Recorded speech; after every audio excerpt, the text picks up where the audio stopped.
Here we go. It is 7 o'clock, November the 2nd. I can't believe it.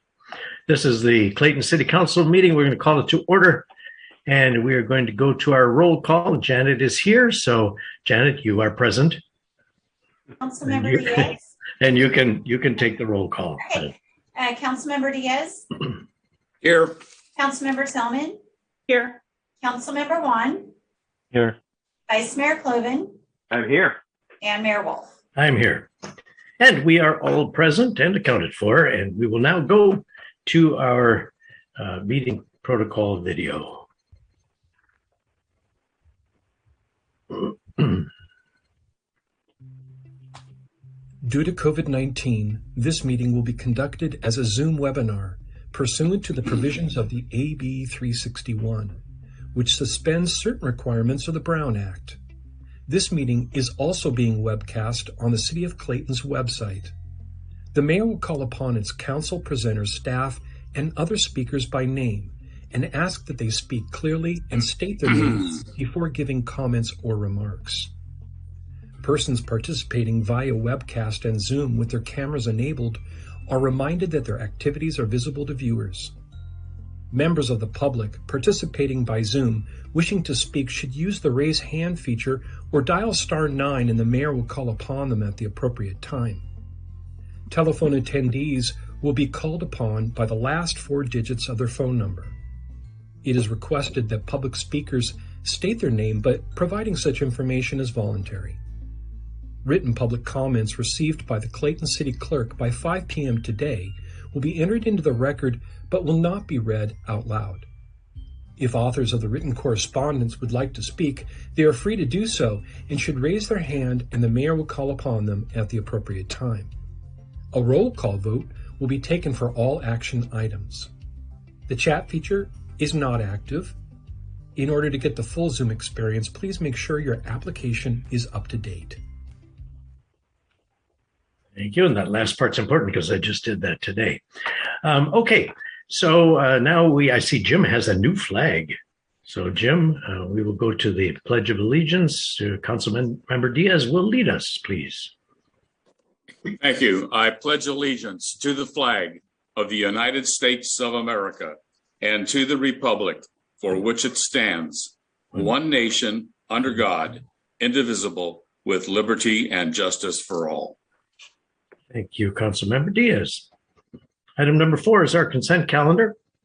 Does anybody want to talk about anything on the consent calendar? Pull anything? Yes, Councilmember Juan. Hold on, I'm pulling up the right item number here. Yeah, it was item D actually. So Item D. Actually, it's more of a question. I'm wondering why this is even on our agenda. Is it required that the calendar for the concerts is on the council level approval? I would think that this would just go through our regular process for approving permits. What's the protocol for that? Raina, you want to take that? I can. Thank you, Mayor and Council. Typically, this is on here, one, to just provide notice that we are looking at the sum total of the dates. In addition, typically it's been on here as a result of any adjustments to fees, et cetera, that might come along with those dates. This year, we're splitting the two discussions between the dates and any of the fee and financial components of it. We could have just agreed to bring forward to handle the dates administratively, but we decided to bring them forward anyway, and to let the council know that we'll be back with that additional discussion. Okay. Yeah, because the fee discussion would be independent of the concert, right? The fees are just generally applying fees for use of city services and resources, right?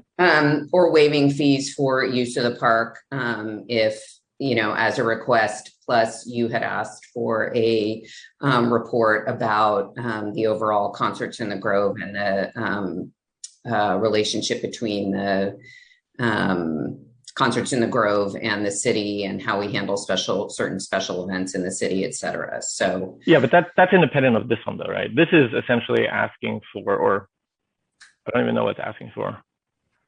just acknowledgement that those will be the dates that we will have the park dedicated to that activity, that activity. Yeah, it seems great. I think the events are great. I just don't know why this is singled out versus other use of city parks and whatnot that would normally go administratively through our permit process and application. It wouldn't normally come to the council for. I thought that Jim usually does this for the car show as well. Isn't it similar to that? So again, that is usually in conjunction with a fee waiver. And that's been done for these kind of larger events, but point well taken. We probably didn't need to bring this for the administrative portion, but because it had been an item of discussion, we did decide to put it on, and we will come back with the rest of it. Okay. Yeah, it seems strange to have it here because it doesn't actually do anything, and we have a whole process for it and staff to do it rather than the rest of us. But that was it. Thank you. And we do have a larger discussion about this coming up in the near future. So are you satisfied with that then? Yeah. Okay. Anybody else have anything they want to pull? Discussion? No. Motion? Oh, no, sorry. Public comment. Let's go to public comment. Open that up on the consent calendar. Mayor Wolf, I do not have any hands raised on this item. Thank you. Then we will close the public comment on the consent calendar, bring it back to council for a motion. I move approval. Approval by Cloven first and seconded by? I'll second that. Oh. Seconded by Juan. Okay. Mayor Wolf, we do have a hand raised. It came up just slightly after the city. Okay, let's find out if they want to talk about the consent calendar. I will go ahead and promote Scott to panelist. And Scott, we'll just make sure you're going to be talking only about the consent calendar at this point. Actually, see if I can just unmute. It could be something for later on, I would guess, but we'll see.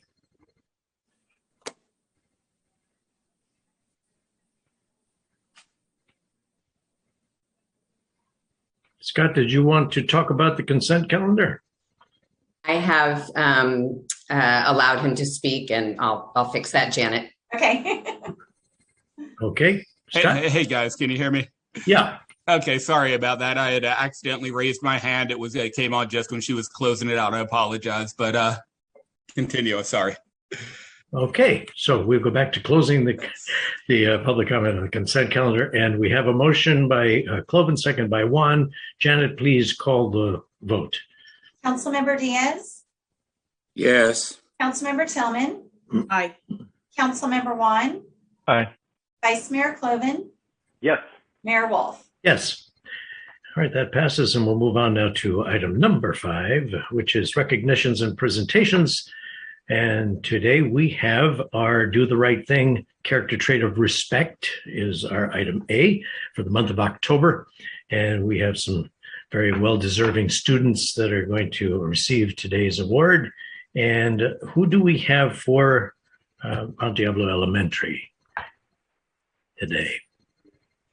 Representing. I have moved Katie Sanchez over. Oh, and, okay. Katie Sanchez. I'm going to attempt to get all of the correct last names attached. There's Katie. And we have one hand raised. So there we go. Thank you for those of you who are putting up your hands so that I know who to move over. I appreciate that. I don't always have all of the names that I need.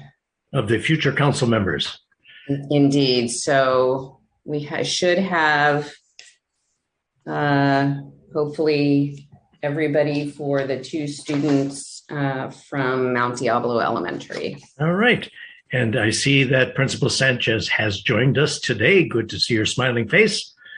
So if you wouldn't mind taking it away and tell us about your students or your teachers or however you want to handle it.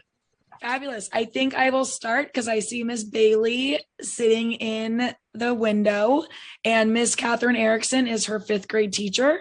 So I will let Miss Erickson take it away. Thank you, Mrs. Sanchez. This was an easy decision for me to make when broached with the topic of respectful students in my classroom. It's one thing to have a student that is respectful to their teacher, especially in 5th grade. You know, they know how to say please and thank you, but it's another thing to be respectful to their classmates. And I think that Bailey is always showing that. She is someone that, you know, partner activities, group activities, I can pair her with anyone and she's going to get the job done and get along. She's helping me, she's helping others, and it's just a joy every day to have her and her respect in my room, in room 39. So congratulations, Bailey. So proud of you. Thank you. So tell us about Bailey. Bailey, tell us about yourself. How did you win this award for respect? Well, I think I'm very good at helping people and doing good with people during the classroom, like Miss Erickson said. And yeah, I think I'm pretty good at that. I think you're pretty good at it too, and so do your teachers and your principal. And I think whoever Gurminder is very proud of you too. That's right. Definitely. There you go. The whole family is there. Good. Very Terrific. proud family. Yes, absolutely. Well, congratulations, Bailey. We'll give you a big round of applause. Thank you. We'll make sure you get your certificate, and we respect that you respect everybody. Thank you very much. And now, Ms. Sanchez, who do we have next? Yes, our next student is Jocelyn Jacks, but I don't see her on here. But Ms. Hopkins is her teacher, and I see that we are also recording, so hopefully she can still do the message and we'll be able to play it for her at a later time. Her mom's name is Yvonne in the list, Raina. Oh, perfect. Thank you, Holly. Yep.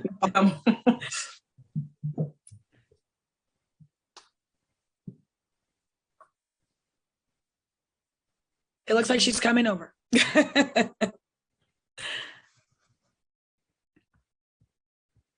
Did you pronounce the last name Jax or Jacques?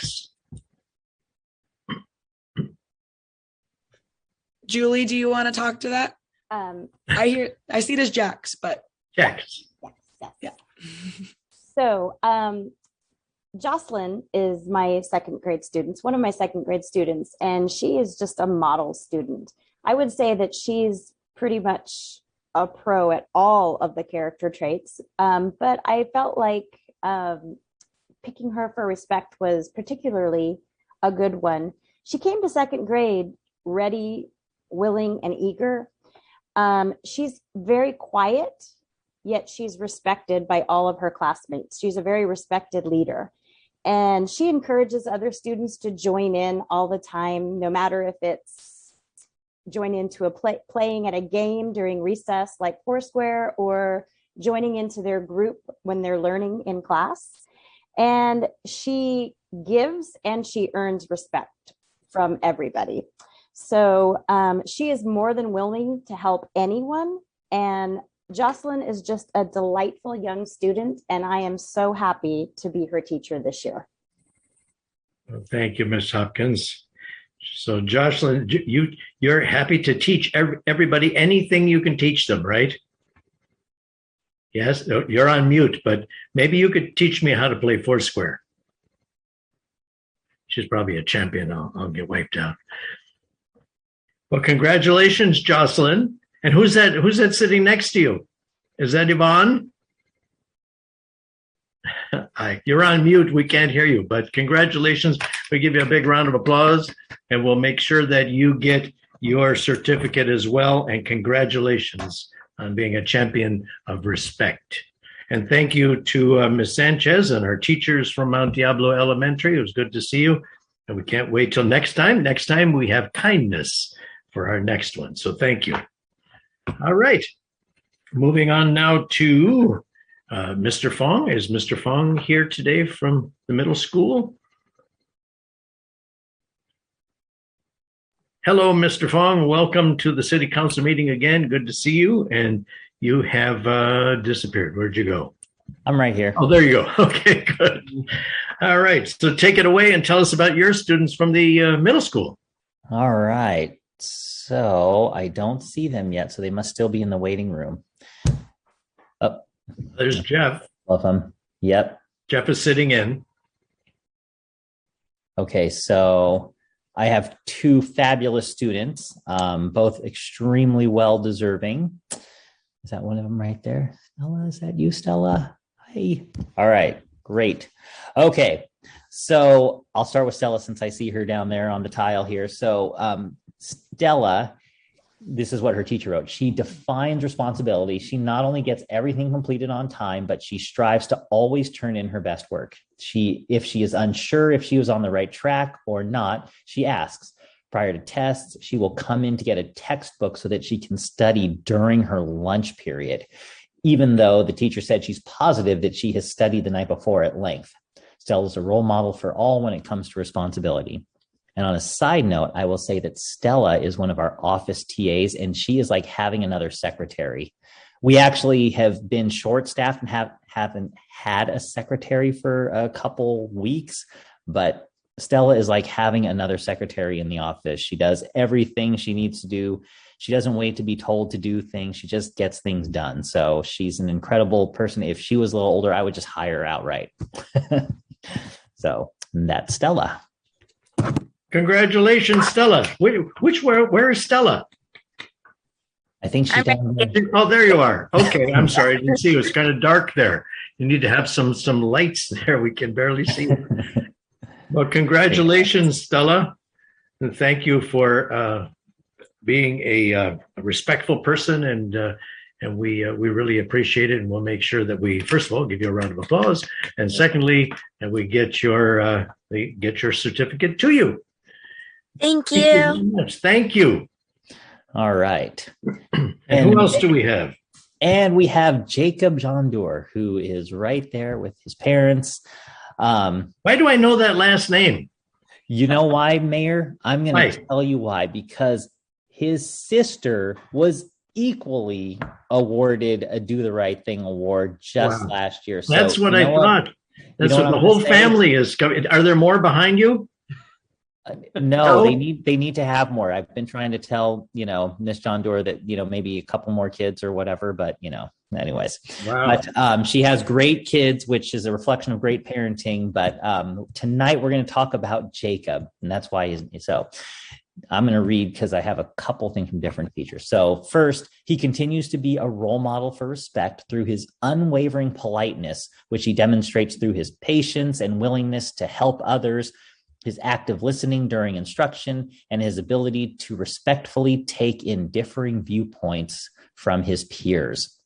And then another teacher said that he is just incredibly respectful, demonstrated by his behavior and proactive behavior with peers and teachers on relationship building. And he always has a great sense of humor.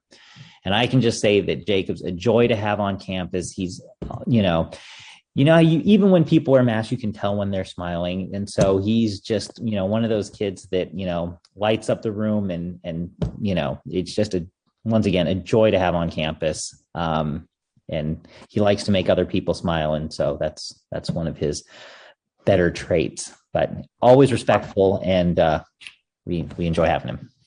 Fantastic. Congratulations, Jacob. I guess your sister left the room there. I wanted to ask, is your sister there? Yes, you're on mute.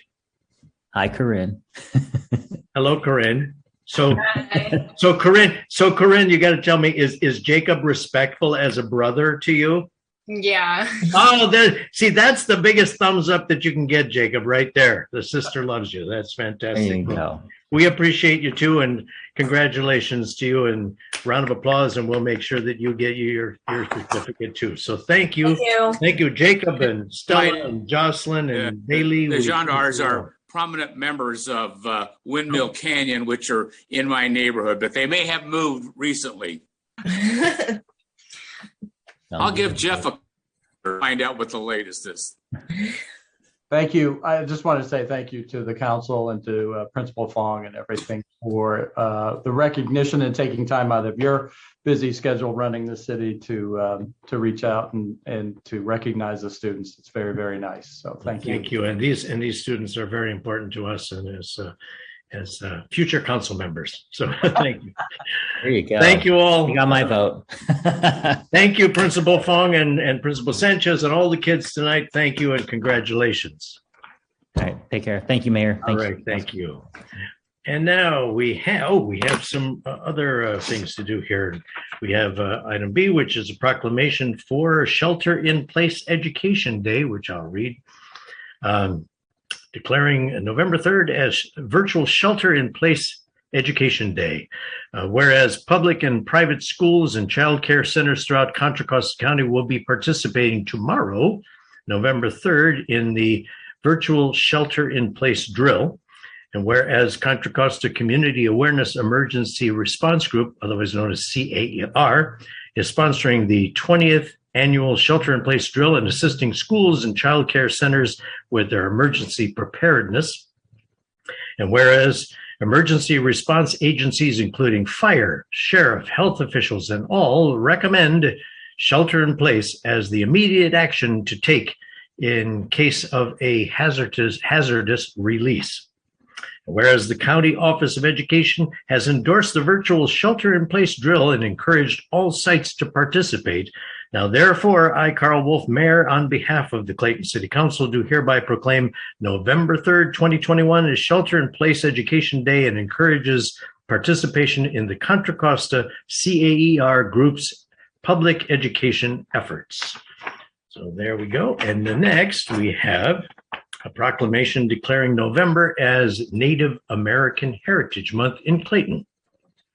I'll read that. Whereas every year on November 1st, Native American Heritage Month is celebrated to honor the remarkable Native Americans who have contributed to the character of the nation. And whereas this month is also referred to as American Indian and Alaska Native Heritage Month, and whereas November is the time to rejoice in diverse and rich cultures, history, and traditions, and to appreciate the great contributions of Native Americans.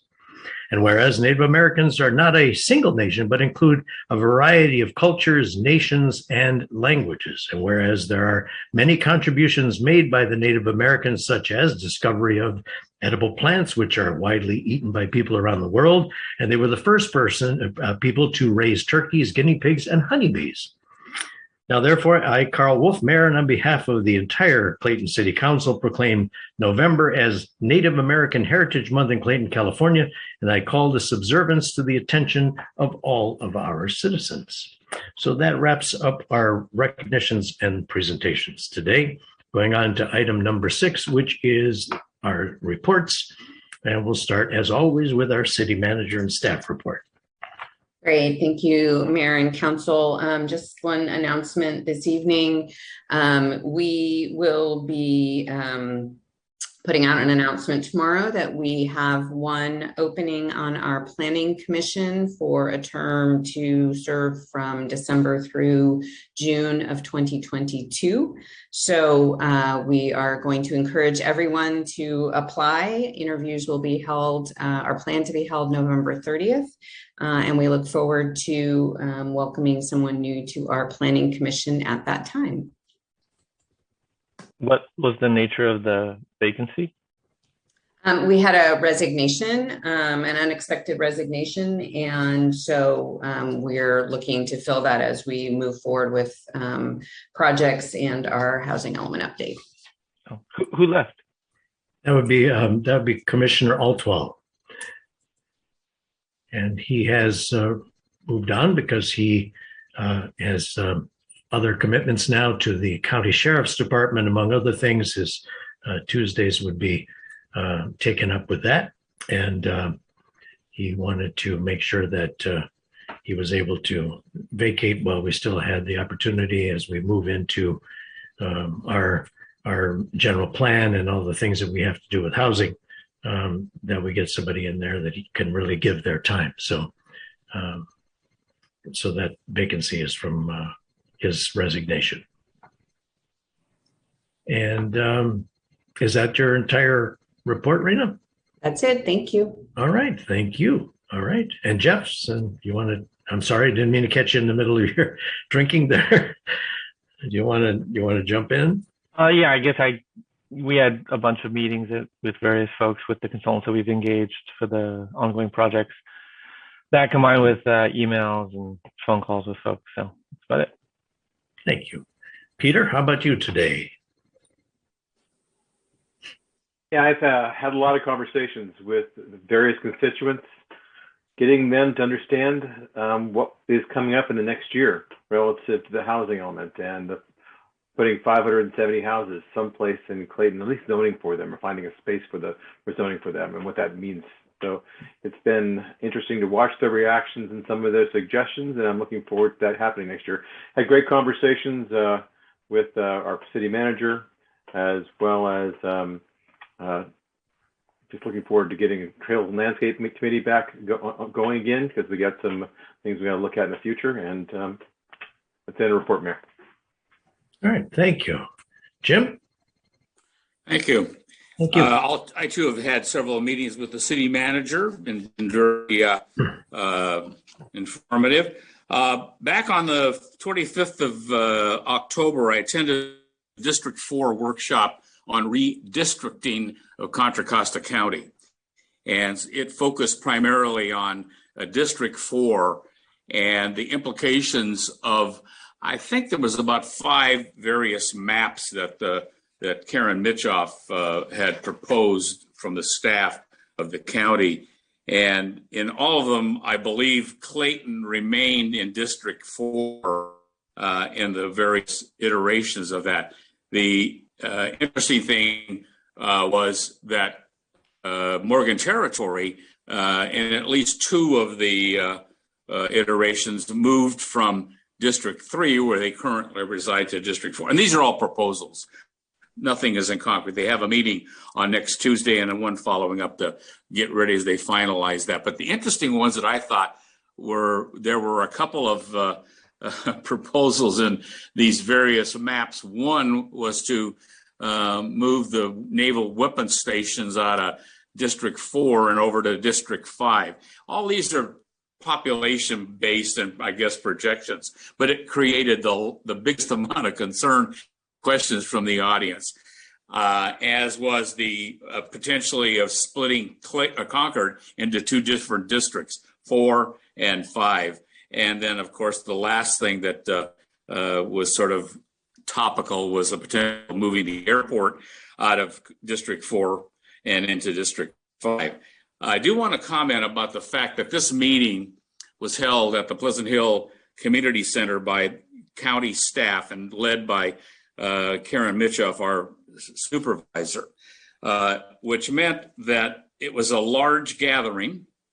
And a couple of the candidates to replace her were there present. So it was a combination meeting of a physical meeting with all of us in place, there in the room, but they also had a very, I would say it's a very interesting project for hybrid type meetings. They had a large screen that showed both the maps that they were talking about, but at the same time when people from on Zoom addressed this gathering, we had a spectacular picture of them on the screen in front of all of us. So it was a good display of technology, and I think that and I talked to Raina about this, that this may be something that may be included in Clayton's future with the combination of hybrid and in-person meetings.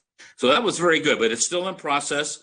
It doesn't immediately propose to affect Clayton, but it's just something we need to be aware of and keeping our eye on.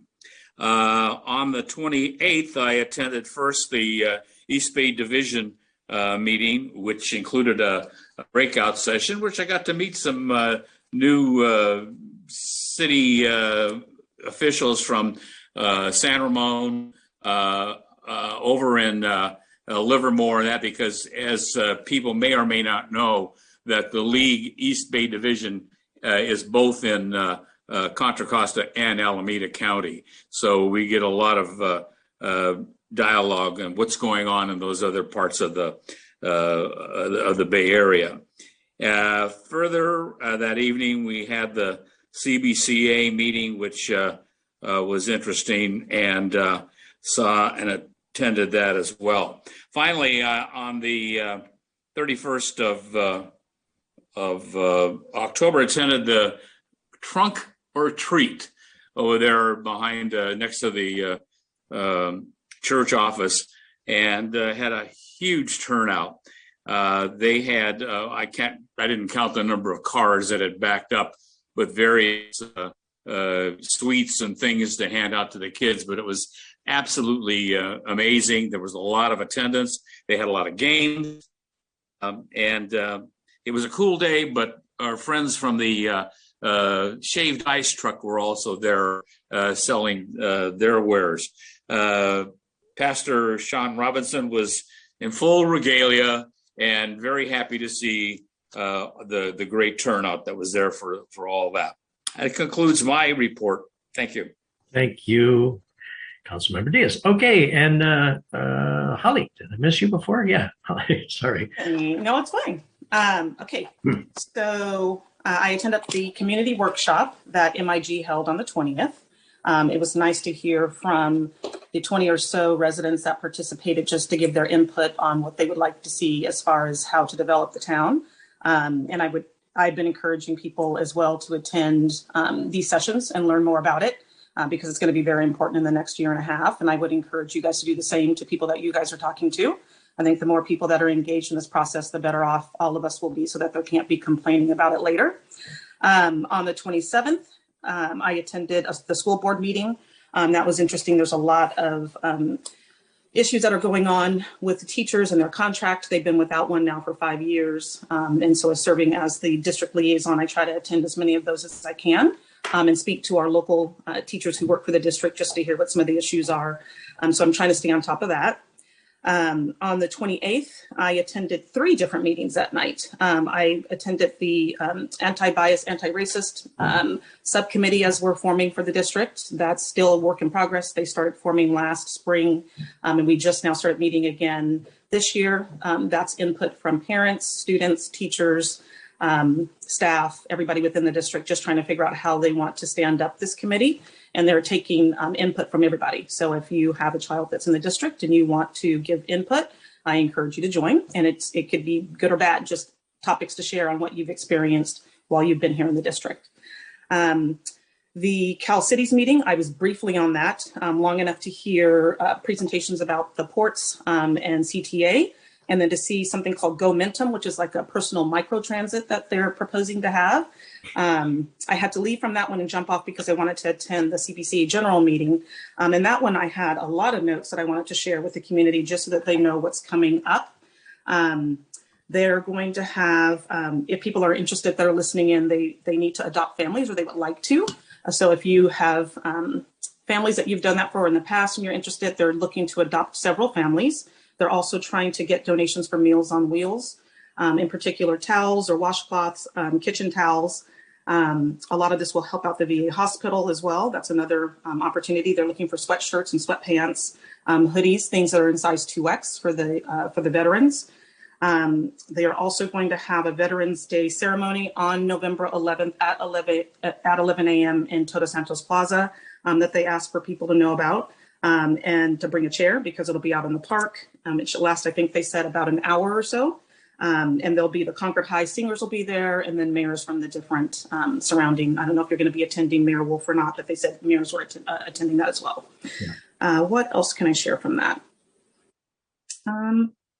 They need people to decorate for downtown again. That's on November 20th, if you're available to decorate for the holidays for Christmas.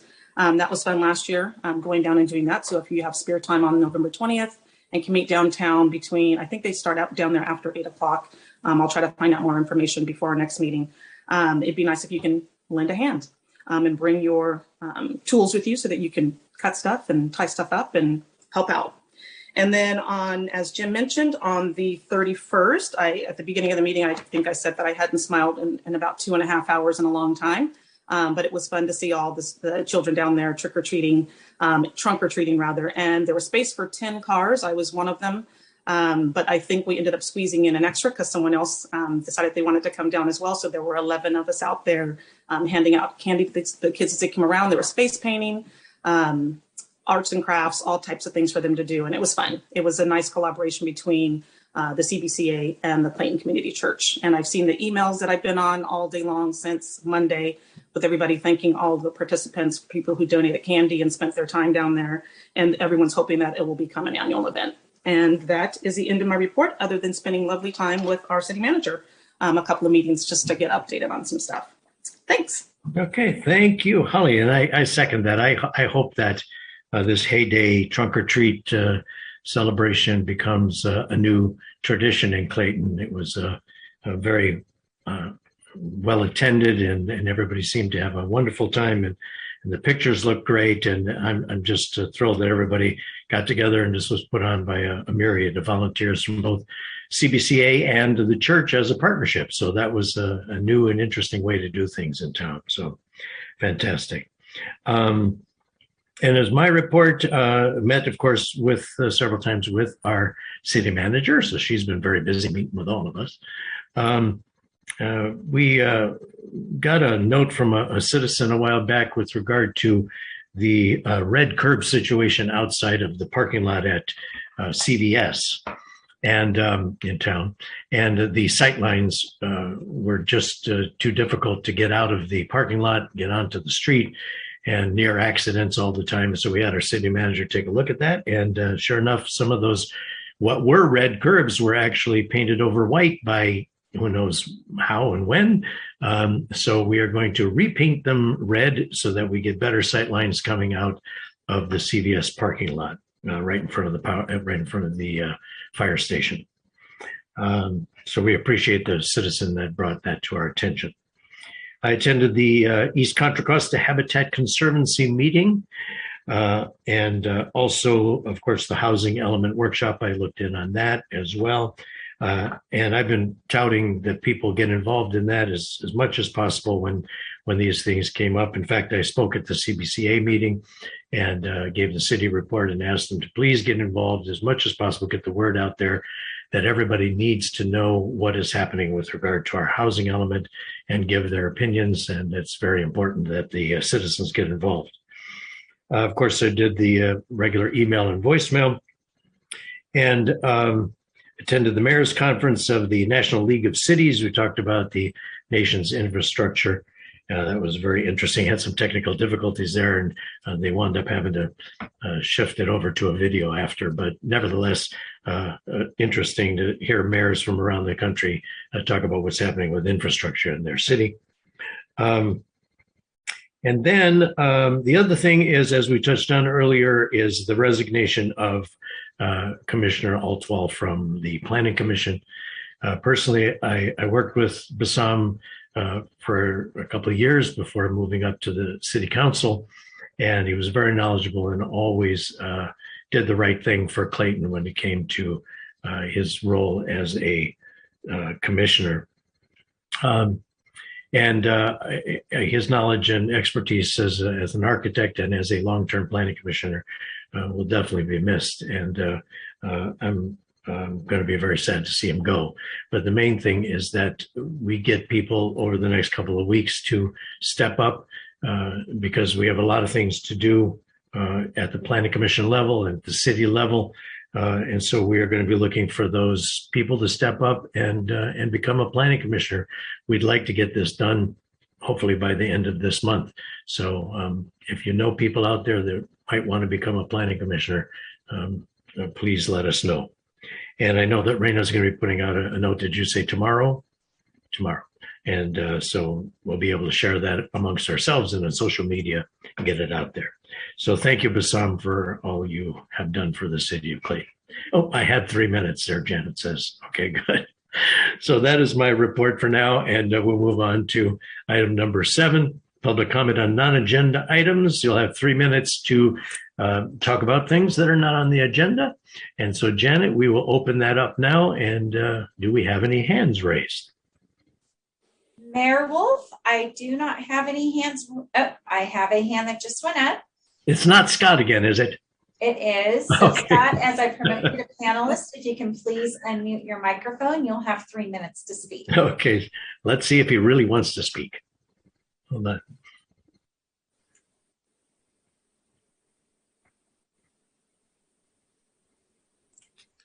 Hey guys, can you hear me now? We can hear you now. So, All right, it's not minutes. Scott again. Okay. I'm sorry for coming in prematurely earlier. No And, problem. No yeah, problem. I heard public comments. I logged in. Terry and I were running downtown, and clearly the wrong public comments. So I apologize. Okay, that's all right. Again, I wanted to. I'm Thank, sorry your time's up, Scott. Thank you very much. There we go. Thank you, Mayor. First, I want to thank Commissioner Bassam Altwall for his service to his town over several years now. His dedication, his passion did not go unnoticed, and he will certainly be missed going forward. It's also refreshing to know that he's going to continue to serve the community through his work with the sheriffs and search and rescue departments. Well done, Bassam. Just a true example of doing the right thing, man. Second, and just like Holly and Jim said, we were also one of the cars at Trunk or Treat, and it was just, I mean, guys, it was so amazing to see all the kids, the costumes, the smiles on their faces, but the turnout, oh my God, the turnout was just so amazing. I mean, the extra cars that Holly was talking about, but just a wonderful thing. And C-Dub, like you said, man, I hope we can make this a permanent tradition here. It really went off well, and I mean, those smiles and those just everything was just, you couldn't miss it.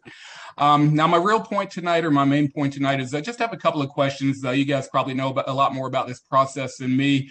I just wanted to address the importance of continuing Zoom meetings once the state of emergency has been lifted by the governor. Jim, I really appreciate you bringing up the importance of this earlier as well. I honestly don't know a lot of the process. I know a bit of it. I'd like to hear more about it if we have the time. I imagine we're not just going to wait around for the state of emergency to be lifted by the governor, and then we're just going to, do what we're told. I imagine we're going to try to set our own parameters as best we can. Jeff, as you know, this is a big libertarian issue. So my big concern really is about participation and representative democracy. We've seen participation go way up during COVID because honestly, people have had the flexibility to cook for their kids or do other things with their families in their homes while also participating in the democratic process. COVID and Zoom have shown us that participation goes way up when this is being offered as an option. And I think we all know that if we only allow folks to call in or show up in person, very few people are going to participate in our local democratic process, and thus we all lose. So those are really my concerns, as someone who respects the democratic process, also someone who respects libertarian ideals and doesn't want to just go along with what the state tells us to do. So like I said, there's a lot I don't know about it. I'd love it if any of you guys could just provide any clarification on this, and would love it to be considered for a future agenda item if possible as well. So thanks for your time and for all you do, guys. Thank you, Scott. And just FYI, I mean, we are working toward a hybrid system. We've got some TVs already installed in Hoyer Hall. When we do go back, once we have to go back and we're allowed to go back or whatever, we're going to make it a hybrid system so that people will be able to stay involved. I think we agree that there's been a lot more participation this way. And once we're back in person, we'll be able to have people up on the screen and continue with that. So it won't just be a walk-in or call-in situation. So hopefully that clarifies some of it anyway. All right, Janet, do we have anyone else? Mayor Wolf, I do not have any other hands raised on this item.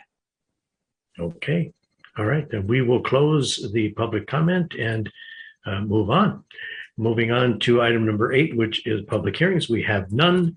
Item number, yes? Can I interrupt really quickly, just in Of case course. Bassam comes off? I just wanted to thank him for his service as well. And I appreciated all the insight that he provided as a planning commissioner. I'm sorry to see him go. I wish that he was finishing out his term, but I completely understand and respect the fact that he can't be in 2 places at one time, and that he's respectful to his fellow planning commissioners as well, given that he has other commitments that he has decided to step down. So he will be missed. I appreciate all the help that he gave us immensely, and hopefully we can find somebody that can fill his shoes. So thank you, Basam. Thank you.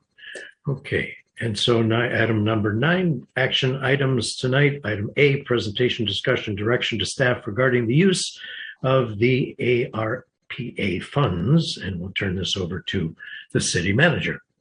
Great. Thank you, Mayor, members of the council. I'm pleased to be able to bring you a report back this evening regarding the use of the ARPA funds with some recommendations about what I would describe really as kind of phase 1. What we heard was most important in terms of getting a program up and running. And so with us this evening are Steve Toller and Dan Keene from Management Partners, who you've spoken to and seen presentations from. So they are going to go over the findings from the surveys that we did, as well as the recommendations from for program development. And there are a couple of decisions that we'd like from the council at the end of that to have us bring back in resolution form at the next meeting so that we can officially launch the all the paperwork development for the program and move forward as quickly as possible. So unless there are any questions from me, I'm going to turn it over to Steve and Dan. I'm going to turn it over to Dan, whose mic is ready to go and he waved. So I'm going to turn it over to Dan. Good evening, Clayton City Council. Hello, Dan. Hello, good morning, good afternoon, good evening. It's great to be here. It's we're excited to be here. This is an opportunity for us to share good news with you, and I think we'll be the beginning of a very successful program coming here very soon. My colleague there on my screen, he's down there at the bottom, Steve Toller. Both of us will be going through a PowerPoint presentation that kind of shares with you what we've been working on. And of course, if you have questions along the way, we would love to get through it, but we also are certainly recognizing there's a lot of detail here. So feel free to ask us questions as we go through. I will share my screen and bring up our PowerPoint presentation. And there it is. How about that? Okay. So very quickly, mostly for the benefit of anybody who is watching, just a quick mention about Management Partners. We are a firm that's been around about 27 years. We serve local government, cities, counties, special districts. That is our business. And we do a lot of different things, a lot of strategic planning and organizational work, process improvement, performance management, facilitation and training, executive coaching, and performance management. And lately, a lot of ARPA work because ARPA came along and a lot of cities are looking to folks like us to help them come up with plans to spend those funds. We are located in California as well as in Cincinnati, but we really have associates across the country. And we provide services really all over the country, 44 states at last count. Tonight, we're going to start by talking again, just briefly, about the ARPA legislation. So we're kind of refresher about what that is and what is eligible and what is not eligible. We can't just spend it any way we have to spend it according to guidelines, and we have to do so in a way that ensures that you are able to justify those expenses to the U.S. Treasury and receive the funds. We will talk about best practices or perhaps preferred practices. Some might prefer that term, about how we think that you might want to go about spending these funds. Then we will talk about the stakeholder input that we did. We did interviews, we did a survey, did a couple of surveys, and we will go over the results of those surveys. And then we will get to the exciting part, and that will be my colleague Steve, who will talk about some ideas about how you might want to spend these funds and some initial ideas, and then conclude with some next steps. One message we certainly heard early on at the beginning of this project is you wanted us to move fast. And so far we've done very well, and we're eager to keep that pace of effort going. So I'm going to turn this over to Steve Toller, who will talk to you about ARPA. Great, thanks, Dan. Good evening, Mr. Mayor and members of the council. It's nice to meet you all. Dan has had the blessed opportunity to be able to work alongside you and provide some information to you. Gosh, was it just 2 months ago or so? It seems like time is flying. Anyway, so this is a great opportunity to connect with you and share with you kind of what we've what we see as some recommendations. Briefly, I'm going to go over what the overview was. Raina did a great job a few months ago in terms of kind of setting the table in terms of what ARPA is. Dan, as you go to the next slide, we basically will see that the one back, there you go. Basically, the federal government provided some funds to local governments, and Mr. Mayor, as you were mentioning about meetings that you held with the National League of Cities, and the League of Oregon, the League of California Cities, and other states all got on board, and were able to finally get monies. $350 billion of the 1.9 trillion dollars was coming to state and local governments. Dan, as you go to the next slide, 130 billion of that was identified for local agencies, Clayton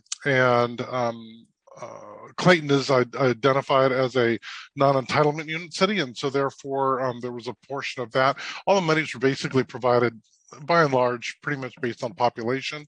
Clayton is getting $2.9 million over a 2-year period, or over a 12-month period. The eligible uses that were identified within the legislation were basically, the legislation called it in 4 buckets. We've separated out into 5 because I think it makes it easier for the conversation. There's the response to the pandemic, and that was both in terms of public health, that's the first bullet you see, as well as to the economic impacts that were experienced within each community. That's not only the city itself, but also community members. There were some opportunities for premium pay for eligible workers. It was intended to help with providing services to the extent of lost revenues, as well as infrastructure. I'm going to go into a little bit of these here in a second here. So as we go to the next slide, the first bucket is really to be able to provide funds that will help address the health response issues. So whether it's PPE or other types of uses, vaccination, supporting and clean environments, those types of uses is the first area of which these ARPA funds could be used for. The second is to address the economic impacts. And that's impacts to the business community, to households. Also impacted industries was included in that as well as the ability for a local government to be able to rehire back to pre-pandemic staffing levels. The third area was an area of premium pay, that if an agency or a business, somebody, an employer in the community had provided premium pay, it was an opportunity to be able to use some monies for that. Dan, we go to the next slide. The impact of revenue loss, this is one where there's a pretty complex formula in the legislation, but by and large, what it really is intended to do is say, if we had not had this pandemic, what would your revenues be? And then what were your actual revenues as part of this? And as you may have heard before, the calculation that has been done, and we actually take a look at that calculation, it doesn't appear that the city really suffered, based on the definition, the revenue losses. And so being able to use funds in that area, which are the least restrictive, is probably not going to be a viable opportunity for Clayton. The final area is in the area of investment in infrastructure, and that's in 3 buckets: water, wastewater, and broadband. And the wastewater area is something that's interesting in that not only is it dealing with wastewater collection and treatment, but it's also dealing with the issue of stormwater management. And the legislation and the rules that the Treasury Department has issued on this really go back to the Environmental Protection Agency and the Clean Water State Revolving Fund programs that they have done through the state of California and other states across the United States. And so there is an opportunity to be able to use some of these funds to help with stormwater infrastructure projects within the city. So those were the 5 areas as a background. Dan, if we go to the next slide, we've also been doing this work, as Dan indicated, across the United States, on the West Coast, and definitely here in California. And we're kind of living and breathing this on a day-to-day basis, and we're seeing some trends in terms of what best practices are that agencies are using, and we wanted to share those with you. Firstly, is of course, it's important to understand the use restrictions, and that's why I wanted to just very briefly recap the presentation that Raina had provided to you a couple months ago about what some of the uses are. And in the programs that we've identified, we've been very careful to ensure that in any of those programs that it ties back to what the legislation says and what the regulations are in terms of being able to administer those. So understanding those restrictions. The second one is just really important, understanding that these are one-time funds, and the best practice is really that you marry those, if you will, to one-time uses. To use one-time funds for ongoing programs, once the funds are exhausted, what is the agency going to do? And so we think that that is a definite best practices. And then there's some other areas that are in here. Is that, are there ways to be able to use these funds to address unfunded or underfunded, improvement projects? Converting virtual services to permanent. So these are some different best practices that are on your screen here in terms of how an agency might use those.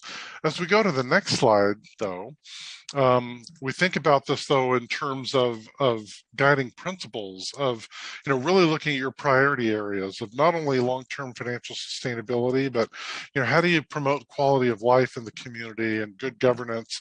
The concept of public safety is clearly there, identifying land use and housing, but also one of the priorities we understand that you have is addressing business and economic development, and how knowing that businesses suffered during the pandemic of either the restrictions and the closure, how do you be able to leverage these funds as an investment in the community to be able to stimulate economic development opportunities. And so again, we've captured here the one-time resources for one-time uses. Capital investment projects could be potentially used to address those unfunded or underfunded projects, as well as opportunities for reduced maintenance costs on an ongoing basis and addressing environmental sustainability or other green initiatives that might exist within an organization. But we also think that it's important to take the long view here, is that while there might be a desire to use these funds immediately and get them in the streets, and we've got some options to be able to share with you on that. Also know that you do have until 2024 to expend these funds. Now, the asterisk there is that as long as you've committed those funds by December 2024, then the feds will give you another 2 years to be able to fully expend them. The key is, how do we make sure that these funds can be well used and put into a great investment within Clayton and not have to give a penny of it back to the federal government after the long, hard battle that the National League of Cities and League of California Cities fought to get these funds.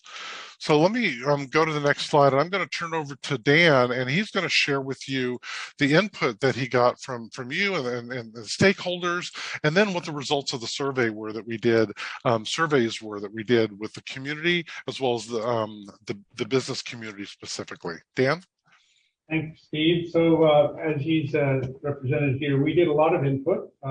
We feel that public input and input from your staff, input from you as policy makers is all very important. And the documents that we've looked at this carefully, we've come up with plans that reflect the will of the community, and the policy makers have scrutinized how they choose to use it.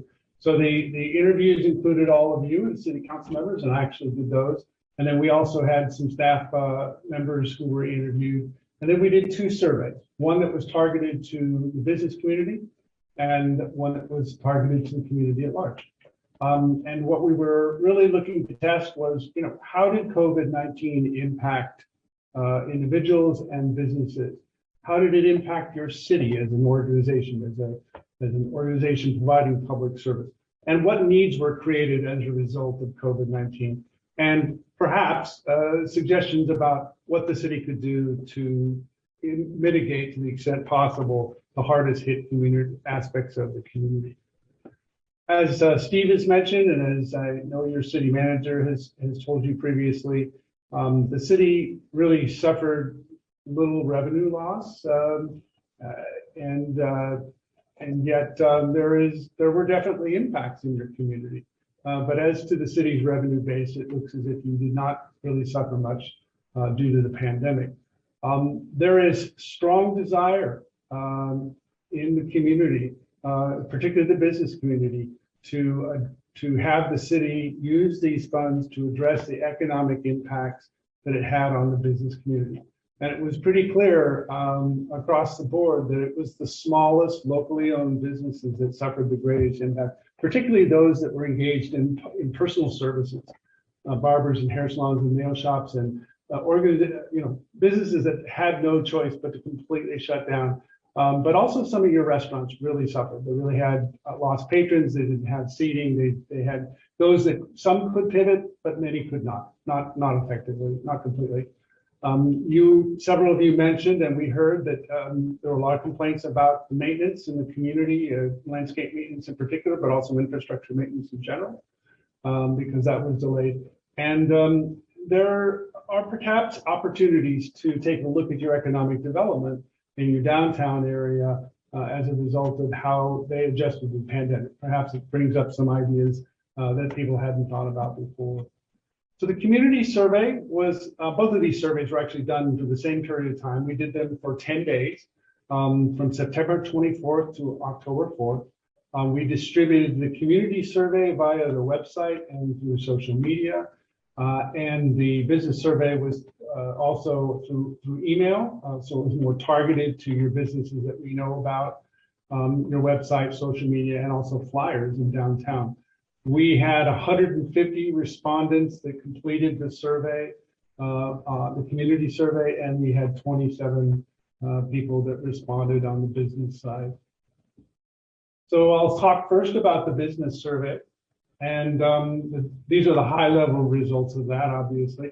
So the four most significant impacts of COVID are not particularly surprising. Declines in revenue and involuntary closure, roughly 60% identified that. And of course, then about half said they lost patrons, and about 40% reported either some inability or difficulty making rent or mortgage payments. When we asked them what their top priorities, 3 priorities would be for using ARPA funds, most of them said it would be payroll or benefit expenses assistance. It would be recouping some of the either some of the payroll that they didn't pay, or helping them make up for what they had to pay out or borrow against their own assets. Mortgage and rental assistance and payment of utility expenses. These are all really pretty close together. In reality, all almost 50% or more. We asked them then a series of questions, focusing them on what ARPA can and cannot, what ARPA can be used. We asked them to rank the programs or services that would fall into the category, ranking them in order of priority for how they could use it. And so, not surprisingly, as we were talking to business folks on this particular survey, the highest spending category that they would have preferred to see was clearly businesses that were hardest hit by COVID-19. And then behind that would be households and individuals, followed by hazard pay. And then down at the bottom, the investments in infrastructure, whether it was broadband or water and sewer infrastructure. And then we asked them to rank in order of importance those spending categories to them. So ranked from top to bottom, and these were the highest, but clearly payroll and mortgage and rent were the highest, and also their cost to retain employees. Really, those are kind of the top 3 there. You can see pretty closely weighted, and then utilities, and then prevention and mitigation tactics, and then it kind of falls off from there. So the online survey that we conducted of residents was, I'm sorry, not necessarily residents, but whoever chose to respond to it. We did promote it to your residents, of course. The top 3 ways that were identified as having COVID-19 impacted them, obviously, the first one is very obvious. People felt less connected to friends and community. Not a lot was happening, especially in the community then. And then lesser numbers reported increased mental health issues and increased utility expenses, probably because people were home all the time using their utilities. When we asked them about what services, what quality of life services were most negatively impacted, not surprisingly, education and training was it. This would be closures of schools, of course, and the impact of kids at home. And likewise, the next category, youth, family, and social services, and then mental health and behavioral services.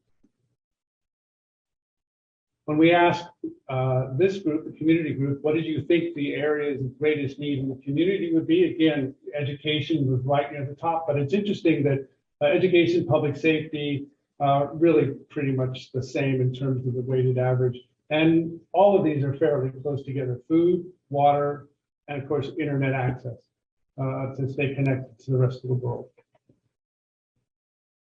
And then in terms of, we asked this question: if we were to provide direct assistance to households, rank how we would do that in terms of the order of importance, what subcategories would make the most sense.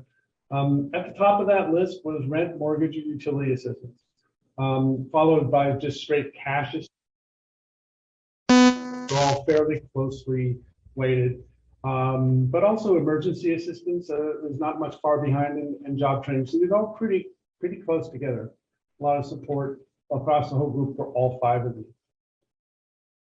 And then we directed them to, or we tried to get them to look at the areas where we could focus on the ARPA eligible uses. And we asked them to rank this group in terms of their preference. And again, you can see not a lot of difference in the top 3. So addressing the negative impacts that were caused by the health emergency that was the pandemic, supporting public health expenditures, premium pay, and then investing in water, sewer, and stormwater infrastructure, not significantly lower, but somewhat lower, replacing lost public sector revenue. And then the last category is investing in infrastructure. So there is a kind of a theme there.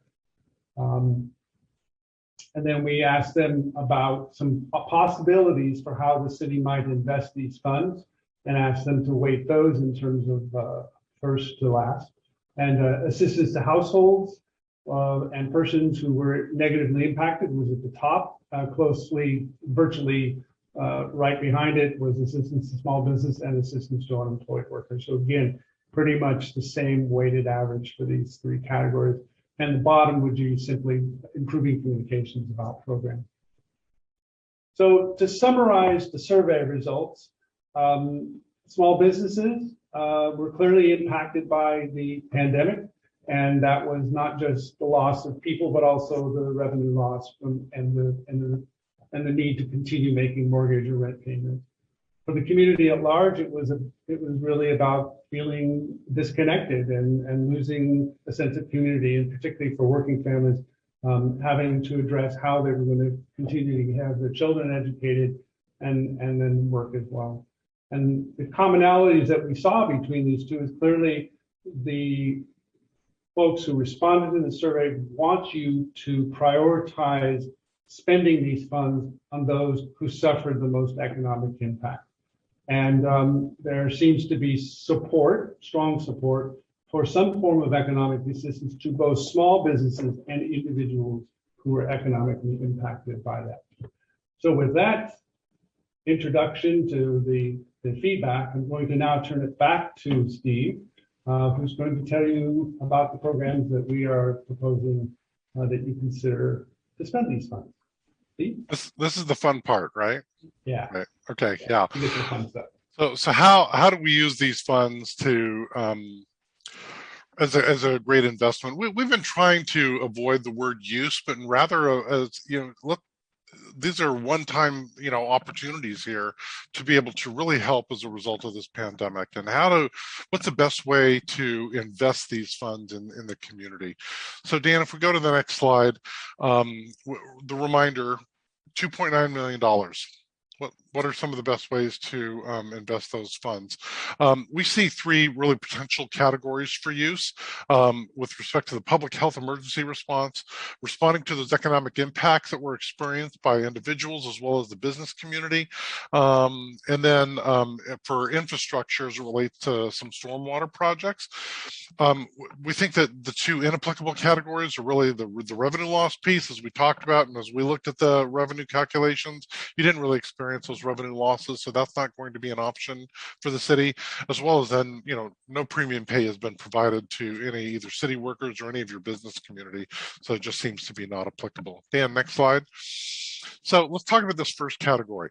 One of the options would be to be able to use these funds to help with the costs that you are experiencing in terms of your staff and protecting them and protecting the customers and the residents that you serve and the interactions that you have. And so those could be in the form of personal protective equipment, the sterilization procedures that you need to do to public buildings, public facilities, your parks, etc., as well as some of the cleaning costs that are associated with that.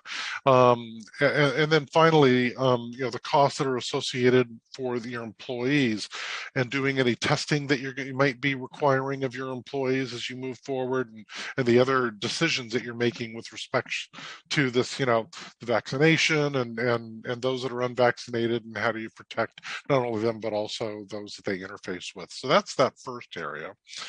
The second area then is addressing the economic impacts that we heard resoundingly with respect to the business community, and we've identified kind of 6 areas here where these funds could be used, and they could be funded or used in a couple of different ways. One is as a loan, which could be framed in the form of a forgivable loan if you so desired, but to the extent that any of those funds were paid back, you could then use them again to help other businesses in the future.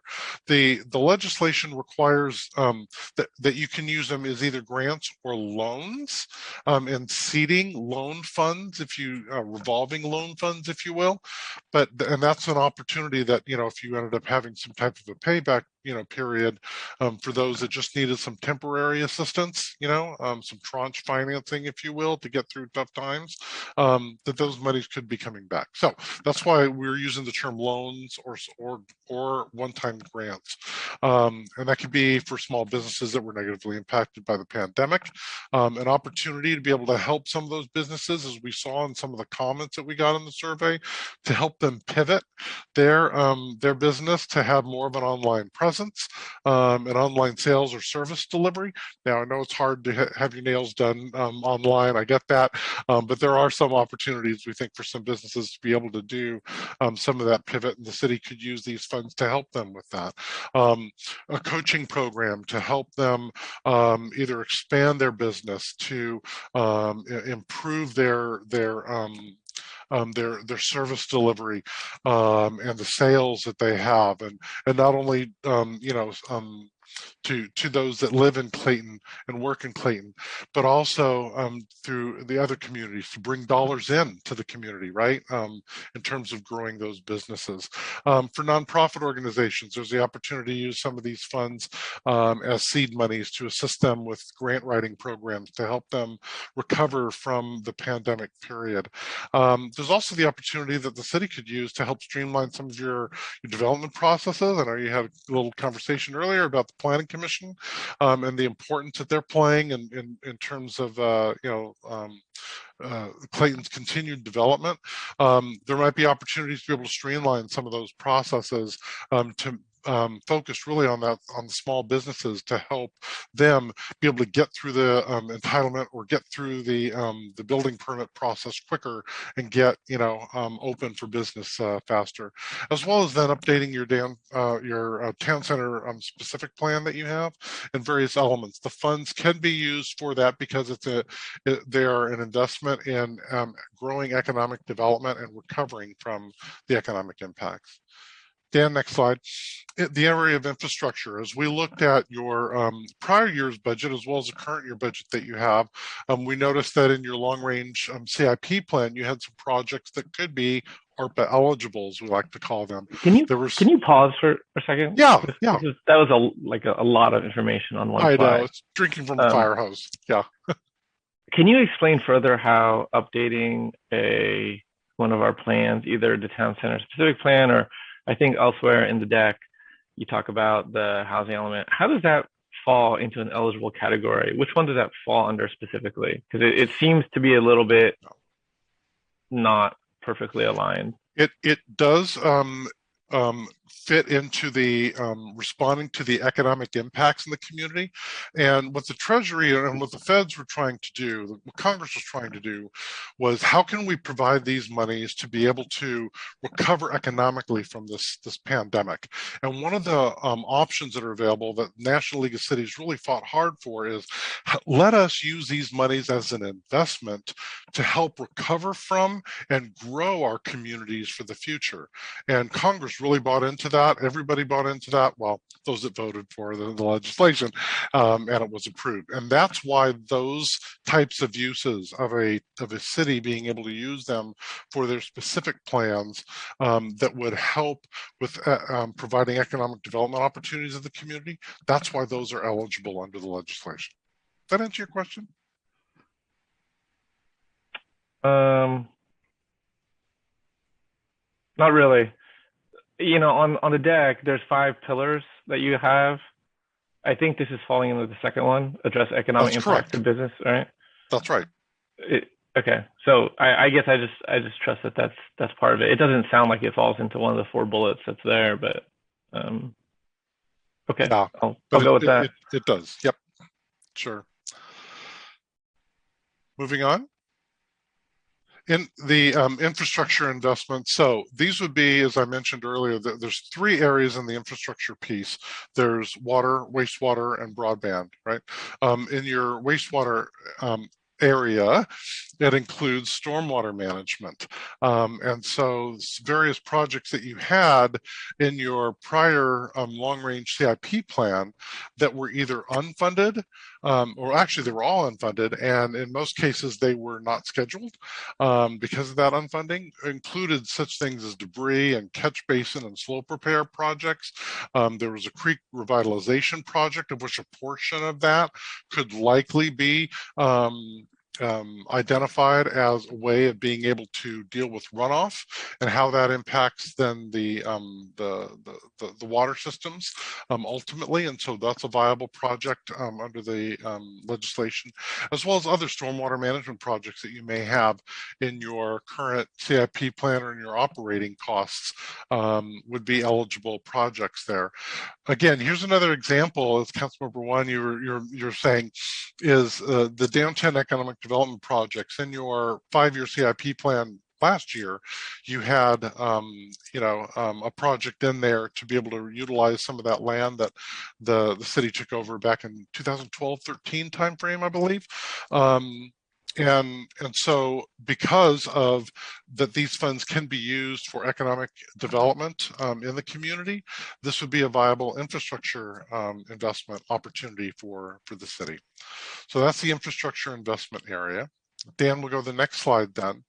So taking all of these ideas that we've talked about is how do you package them together in terms of the forward facing, the outward facing programs that would be available to business community, as well as potentially individuals that were impacted in this. And so we came up in conversation with staff about this concept, which is loosely called right now the Clayton Cares grant opportunity. the branding can be changed, et cetera. But what we're trying to do is provide you a framework, right? In terms of opportunities to invest these funds in the community. So this would be applicable to the businesses, nonprofit organizations, and households that were hit hardest by the pandemic. It would cover a variety of different, costs. Remember that when we create this program, it has to be done in the context of what the regulations allow for. And so that's why we're always going back to what did the regulations say? They talked about payroll and benefits. They talked about mortgage and rent, other costs associated with being able to reopen safely, workforce development. That's why we've incorporated them in as concepts within these programs. The programs could be done in the form of either one-time assistance or a no interest forgivable loan program if you just so choose to go that way. And they can be done as either a flat amount that's applicable to all either households in that one category or businesses in that category. Or it could be done on a scaled basis, based on, especially in the business community, how much was your revenue loss, and it could be done on a based on number of months or a certain percentage of revenue loss that was experienced during the pandemic. The promotional then opportunities are really, through leveraging the city's website and interacting with the community to find ways to be able to reach them and get this information out. Well, what are the framework within some of the programs that we've created for you for your review? Dan, next slide. Is firstly in the area of small business.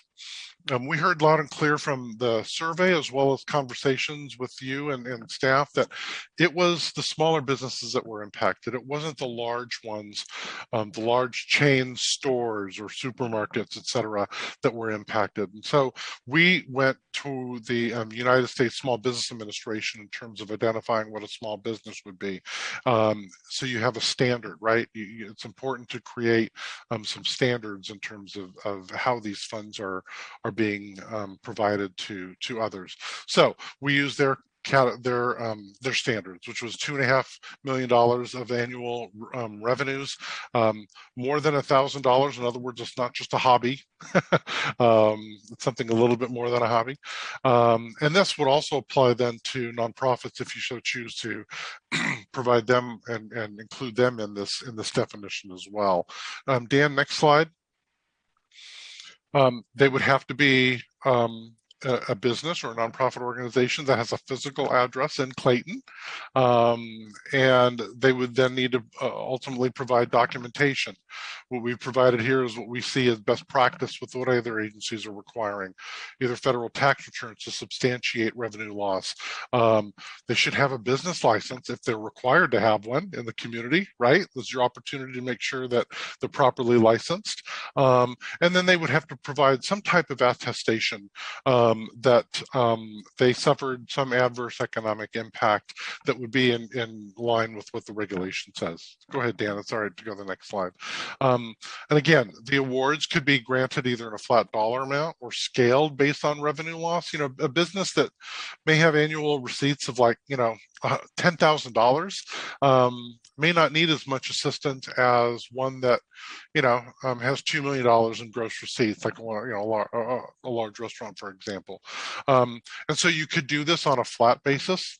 An example here is $10,000 per business, or scaled based on a certain, other factors like annual gross receipts or percentage of revenue loss with a cap of 25,000. So this is not one of those either or. It's like, how would you model this? Would you do this based on a flat dollar amount, or would you scale it based on the size or the need that the business experienced? Dan, next slide. One of the concepts that was raised was help us be able to grow and help us be able to recover from this pandemic. And this concept of this technical assistance program is something that we've seen some other agencies starting to pull together. And so we took some best practices from that based on the businesses that you have in your community to be able to provide some small business counseling and business planning services, at least through 2024. There's a way that you might be able to partner or leverage other organizations like, the Small Business Administration. The county has a small business development center that could be leveraged, as well as the city of San Pablo has an economic development corporation in it that's doing some amazing work there in terms of trying to help businesses recover from the pandemic. So there's opportunities for you to partner. You don't have to staff up on this, but these monies could be used to help work with these other agencies, these other partners, to help, businesses figure out safer operating procedures, or how to expand their outdoor spaces, or their regional presence to help grow their business.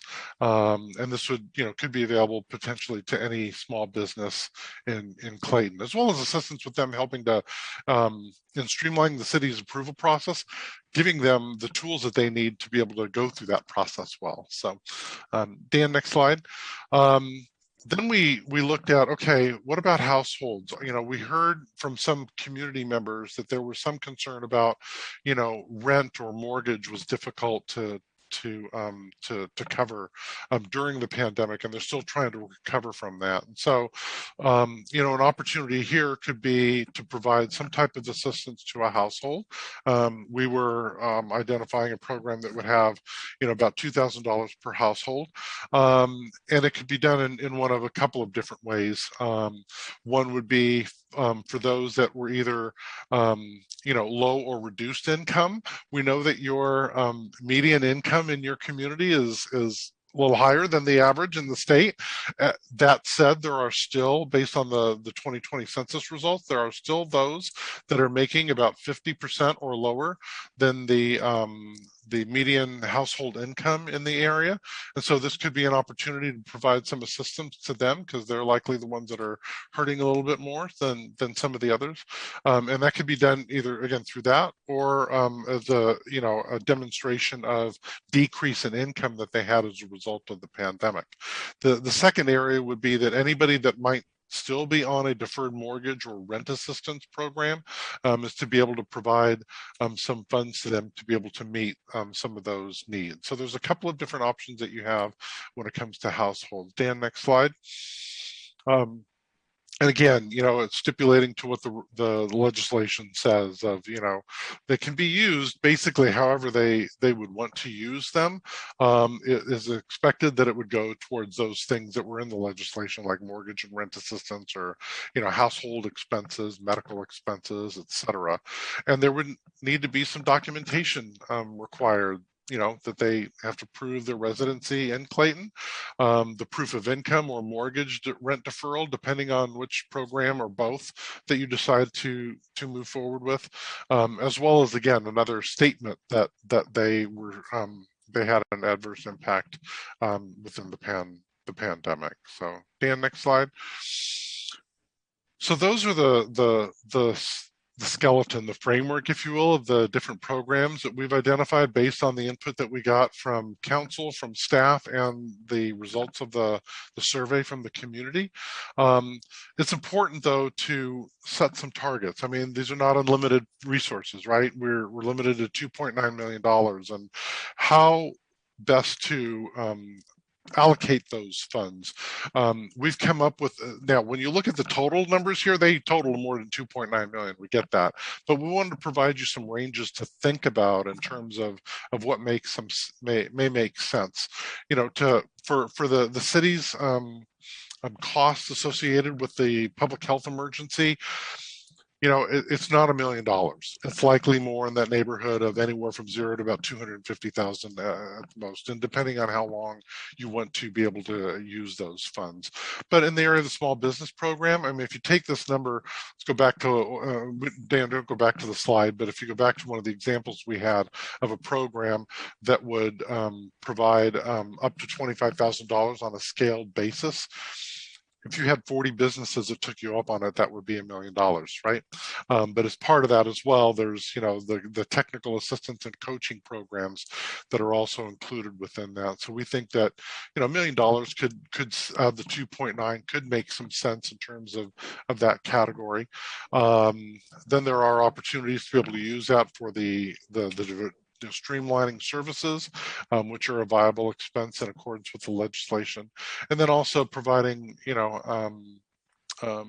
assistance to households. If you did it based on 2,000, that would be a lot of households that would be covered. That's probably more than what you would have, but we wanted to provide some, range of dollars there to be able to address those needs that we heard in the survey.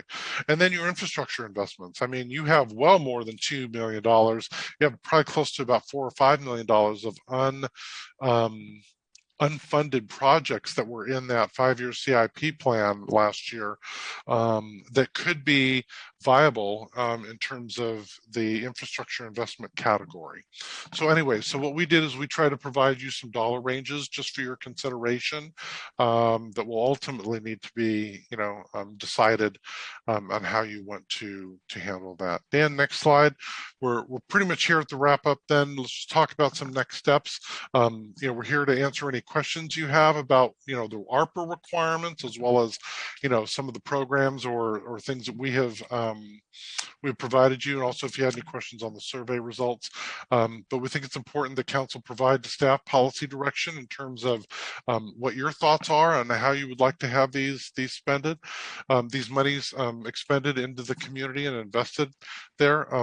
Our commitment is that we will then take your direction and complete not only an implementation action plan, but all of the administrative documents. And I'll tell you, we've already gotten a head start on that, depending on where you end up going with this. And so we believe that when we come back to you with the next meeting, where there would be hopefully, depending on your discussion tonight, a resolution for your adoption, we'll be able to turnkey this very quickly. We think that probably within a 3-month period, you'll see this money starting to hit the streets.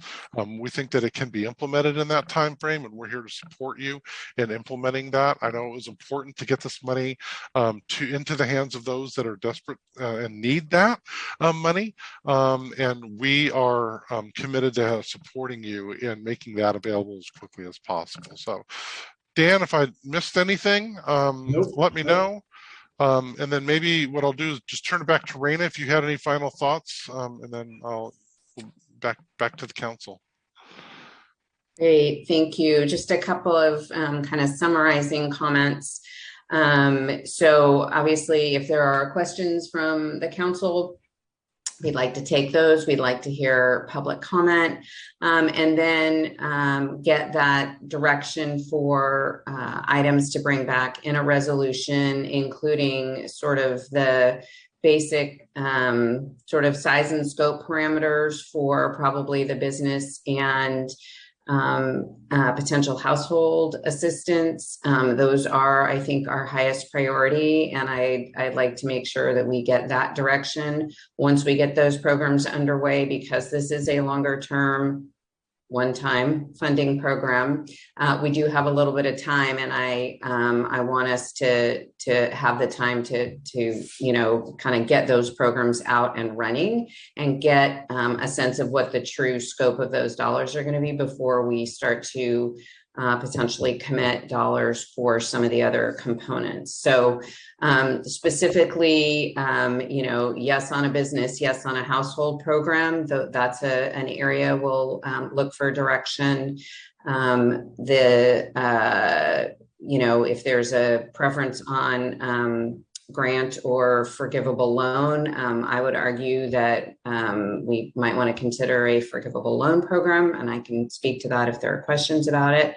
And then if there's feedback on the dollar amount for just kind of scoping the individual grant opportunities. And then any other questions. And so with that, we're happy to answer any questions and hear public comment.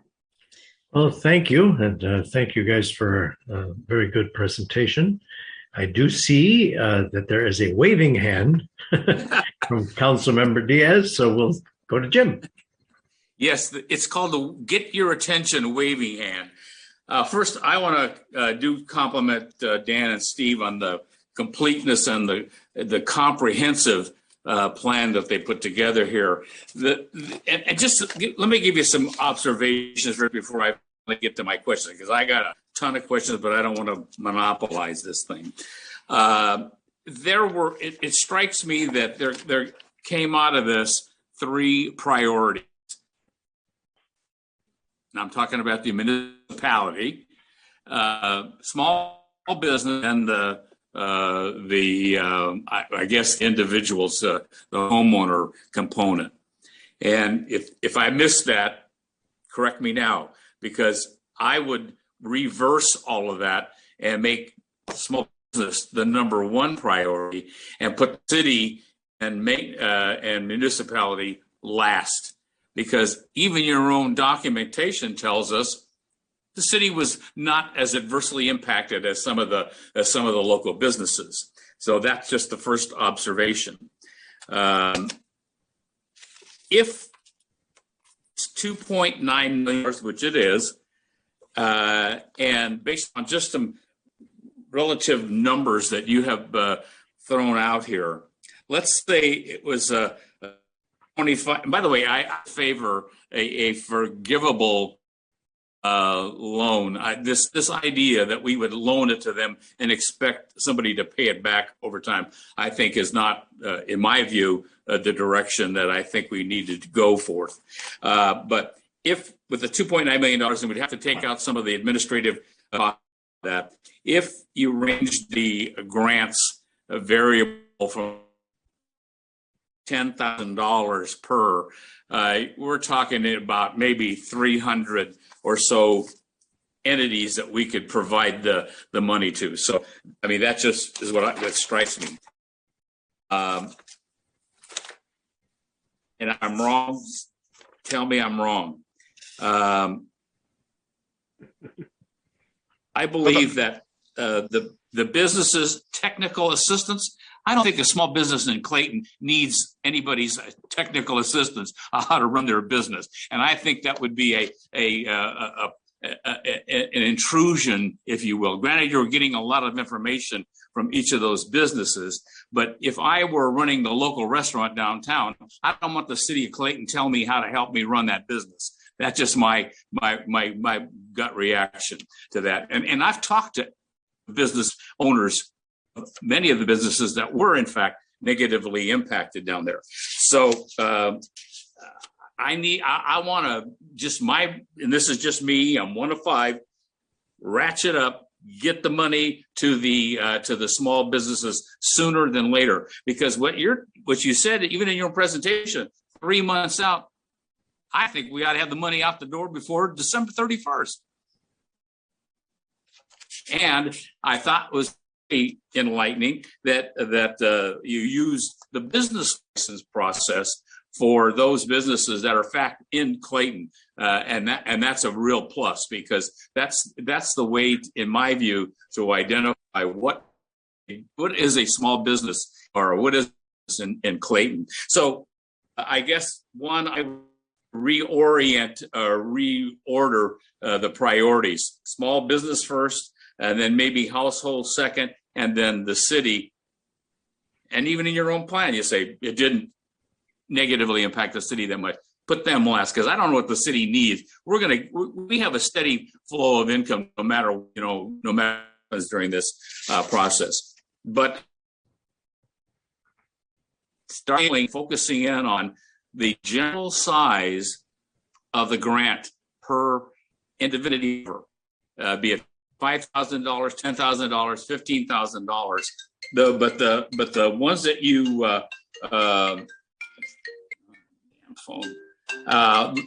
the one thing that we want to do is try to accelerate getting that relief out there to those small businesses. And I think I've rambled a little bit, but I'm hopefully you see where my priorities are coming from, because when I go downtown, if we go out to dinner, I know that that business was negatively impacted because they had to shut down service inside, and even when the weather was bad, service outside. So thank you. Thank you, Jim. And you were breaking up a little bit during that whole thing, but Yeah. I think we got the general gist of where you were going. Guys, you want to respond in any way before we take more questions? No? The rest of the council? Yeah, Jeff? I have a question on, well, this, I believe it's slide 37. So it is the one that talks about potential loan grant opportunities for households. So on that one, you had discussed it in the second main bullet and the second sub bullet. We were talking, and I just had a question about this criteria. It says, to meet this income qualification that was proposed, that households had to make 50% or less of area median income. And then it says, or show a decrease. So I imagine that's two separate criteria that are distinct. But then if we look at just the first, when we say 50%, is that adjusted for household size, I'm assuming? Okay. So then my question is, do we have an idea of do we have a quantification of what that would be within our population that would meet these criteria? Raina, did you want to go ahead and answer that? I think when we looked at the most recent data that we had, it was under, so 50% or less of area median income was, I don't actually remember the percentage, Steve, if you have it in front of you. I think it was 10 to 15% at the most. Yeah. Yeah, it's a relatively low percentage of the total households. It is, at 4,000 houses is 400 houses, right? Give or take. Yeah, if it's 10%, yes. Yep. 400 houses, $2,000. I'm bad at math, I guess, but yeah, okay. I'll say 800,000. Yeah. Yeah. If all of them took you up on it. Yeah. Yeah. And then those that show a decrease in income, I mean, that we don't have stats on that. That's just a fact pattern as it presents itself. Okay. And then when we talk about loans, grants for deferred mortgage or rent assistance, I'm assuming that there is how do I say this? A defined set of criteria that you're speaking to here, like it's some federal program, some county or state program, or is it just like I rent from the person down the street and they agreed that I don't have to pay for the next 3 months? Like, how do you qualify for that? Yeah, it could be a combination of those, but the most direct proof of that would be something that was either signed or an email even between the landlord and the tenant that their rent was being deferred for a certain period of time. So with that, okay. Because yeah, I think that I don't know how big of a how big the population would be, but there's going to be folks that I don't have a lease, but I do pay rent, and we had an agreement, we had a handshake deal, and therefore, we said, let's just pass on that for now. I think that doesn't get captured here, but maybe that's too granular.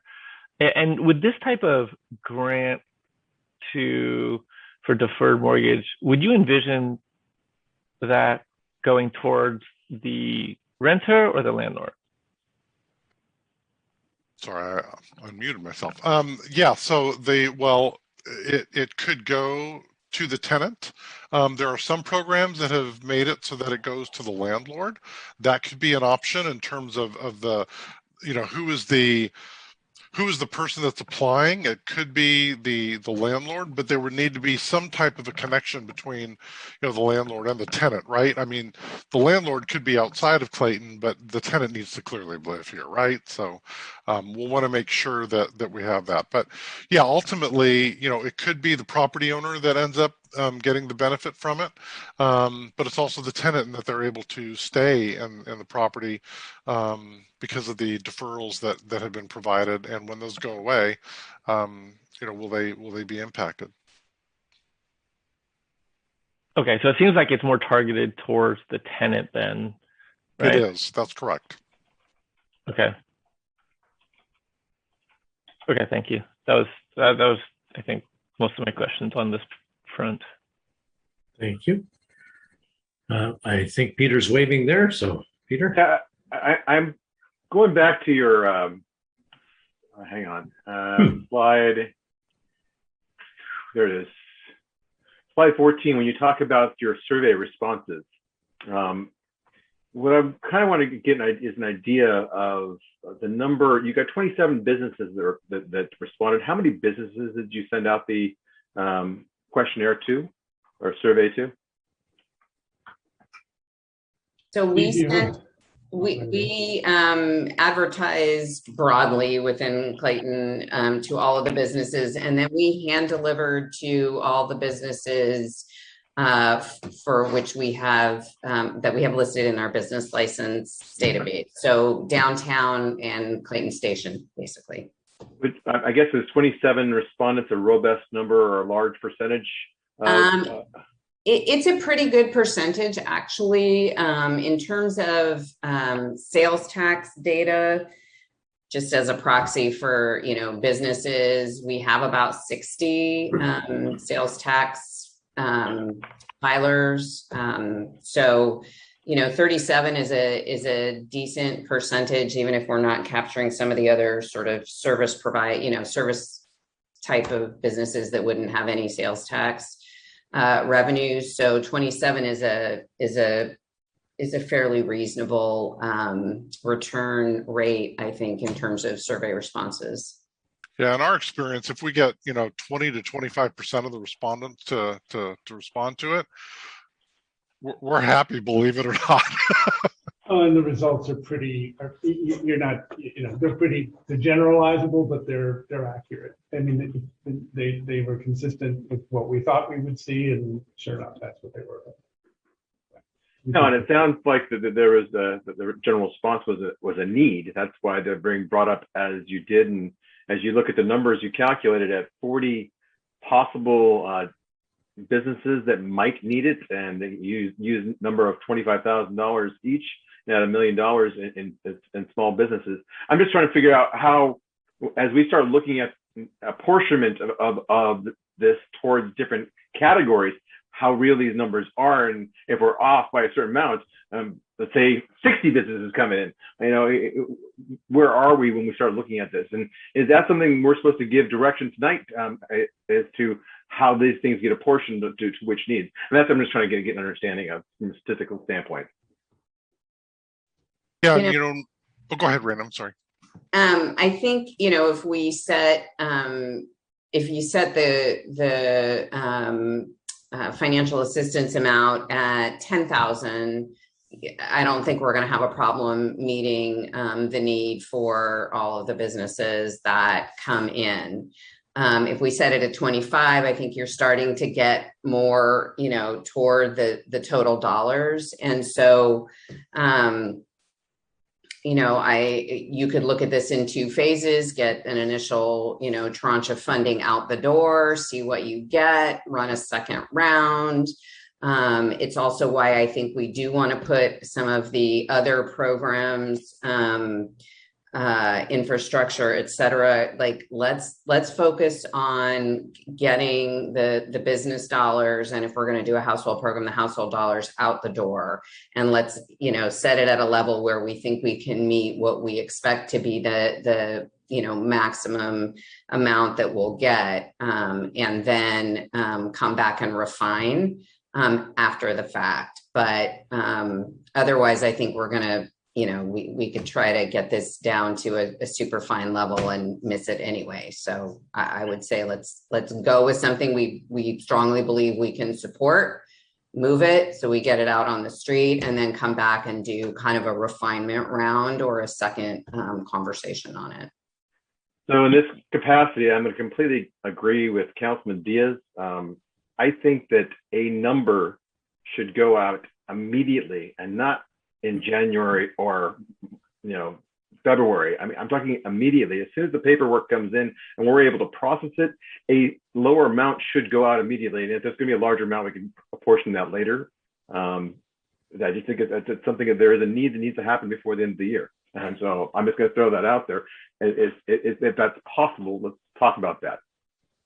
There still needs to be a process. We absolutely have to be able to prove to the Treasury that we had criteria in place, that we have a process, and that we have followed it. And so,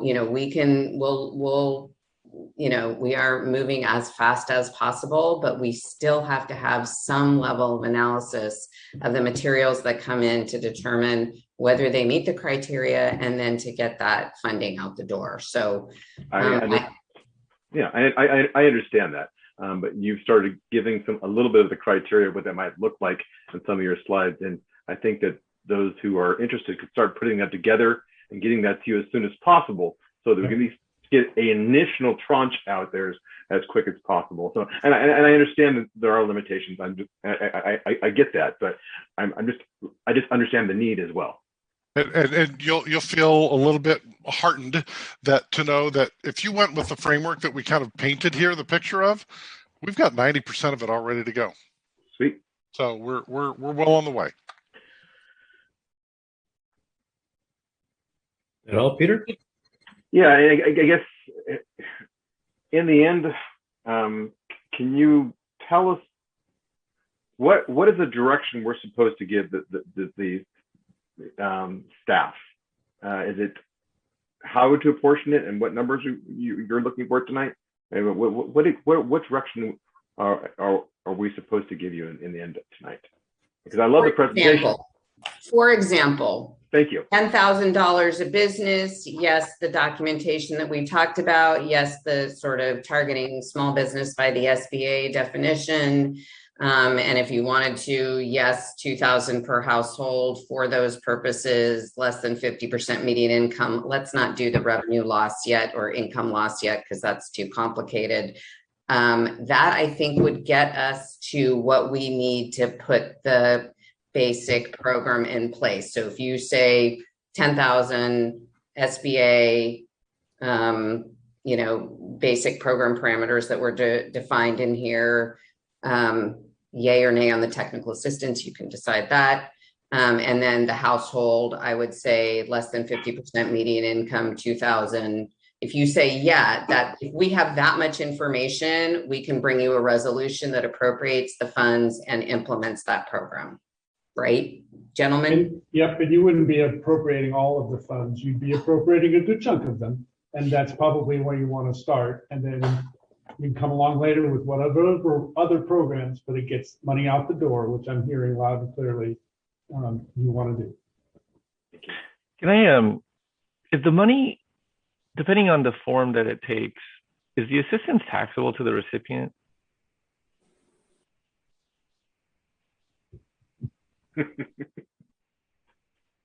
I used to be a tax guy. I'm not going to go there. We would have to get back to you on. Yeah, we have to get back to you on that. Because the tax implications of it could impact the structure, right? Because you want to. I would, if we have two choices, A and B, and A is taxable and B is not, I want to give them B, not A.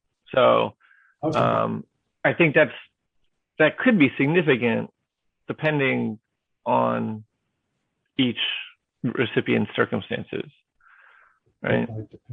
Yeah, that's one of the administrative requirements, is that the city will be required to issue a 1099, whether it's a G or whatever the form is. We're working through that, but it will need to be, it'll be reportable to that person that received it, or that. It's reportable, yeah. It's up to them to work with their tax advisor on whether it's taxable. You are not my accountant, and this is not a service, so you're not obligated by anything. I'm just curious. Okay. I think, oh, sorry, go ahead. No. You keep going. I was gonna, before we go to the public, I want to chime in, but you. Well, make sure you do. Okay, I guess, the way logistically, I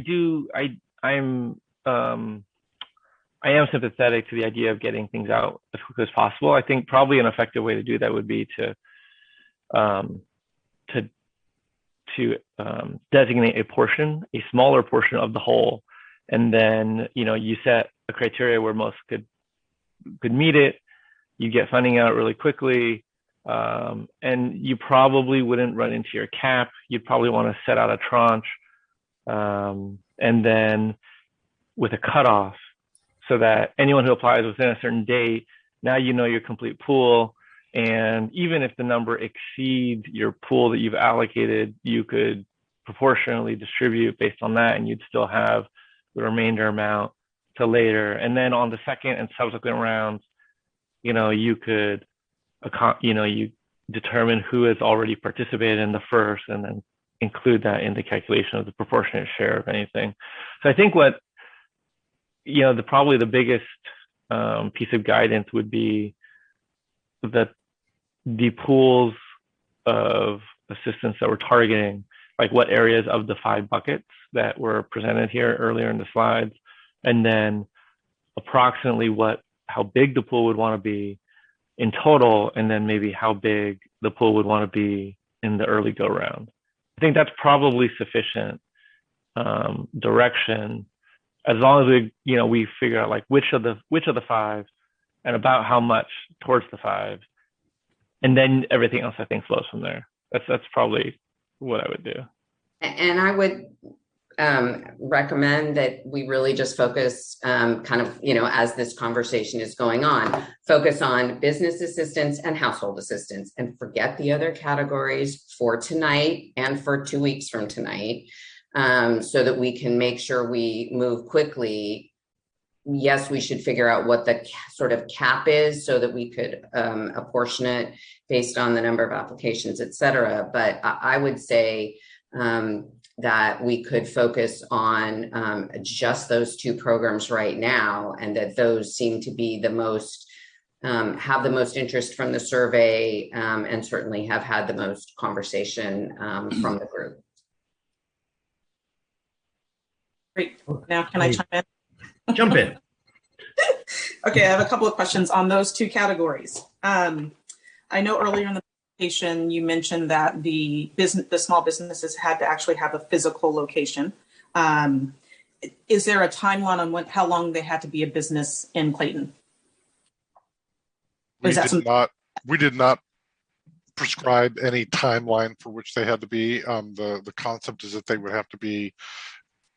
have had to have been in Clayton during the pandemic. Sure. That was the expectation. But that's still going on. So does that mean if they just got a new business license, they qualify? I'm just trying to. Before the pandemic or post-pandemic? I mean, like yesterday? Like last month or a year ago? That's my question. Is that something that we need to give guidance on? Do we need to come to a decision on what's going to be covered? That'd be helpful. Probably would, yeah. Okay. Should, yeah. Good. And then similarly to households, the same question. So if someone falls in that category, are we going to say that they had to be, do they need to be current residents still? Or could they have been someone who was living, couldn't afford it anymore, and they now need assistance as well? What is our parameters for that? Or do we need to also give guidance? You should give guidance, I think, Sarah. These are strictly policy questions. You could structure it that way. I think it'd be simpler to administer quickly if they were here, we can document they were here, they had a physical presence, they lived here, there's agreement, because there's documentation that will follow that. Okay. Great. Even checks that are written out to a landlord shows us that somebody was paying rent. Okay. And then the only other question I had, since we need to figure out what the tranches would be then, Rena, you said that there were 60, I think you said 60 business license-ish. So if we, piggybacking off of what Jeff said, then if people are allocated funds, whether they're a business or a household, for a minimum amount between now and the end of the year, and someone didn't hear about this, hypothetically, they didn't know that they had to meet a certain deadline. Can those individuals and those businesses still reapply for more of the tranche later after we allocate a portion of it? And if someone did not get a portion of that, can they get the full thing? I think that's what Jeff was trying to allude earlier, but I just want to be sure that that's correct.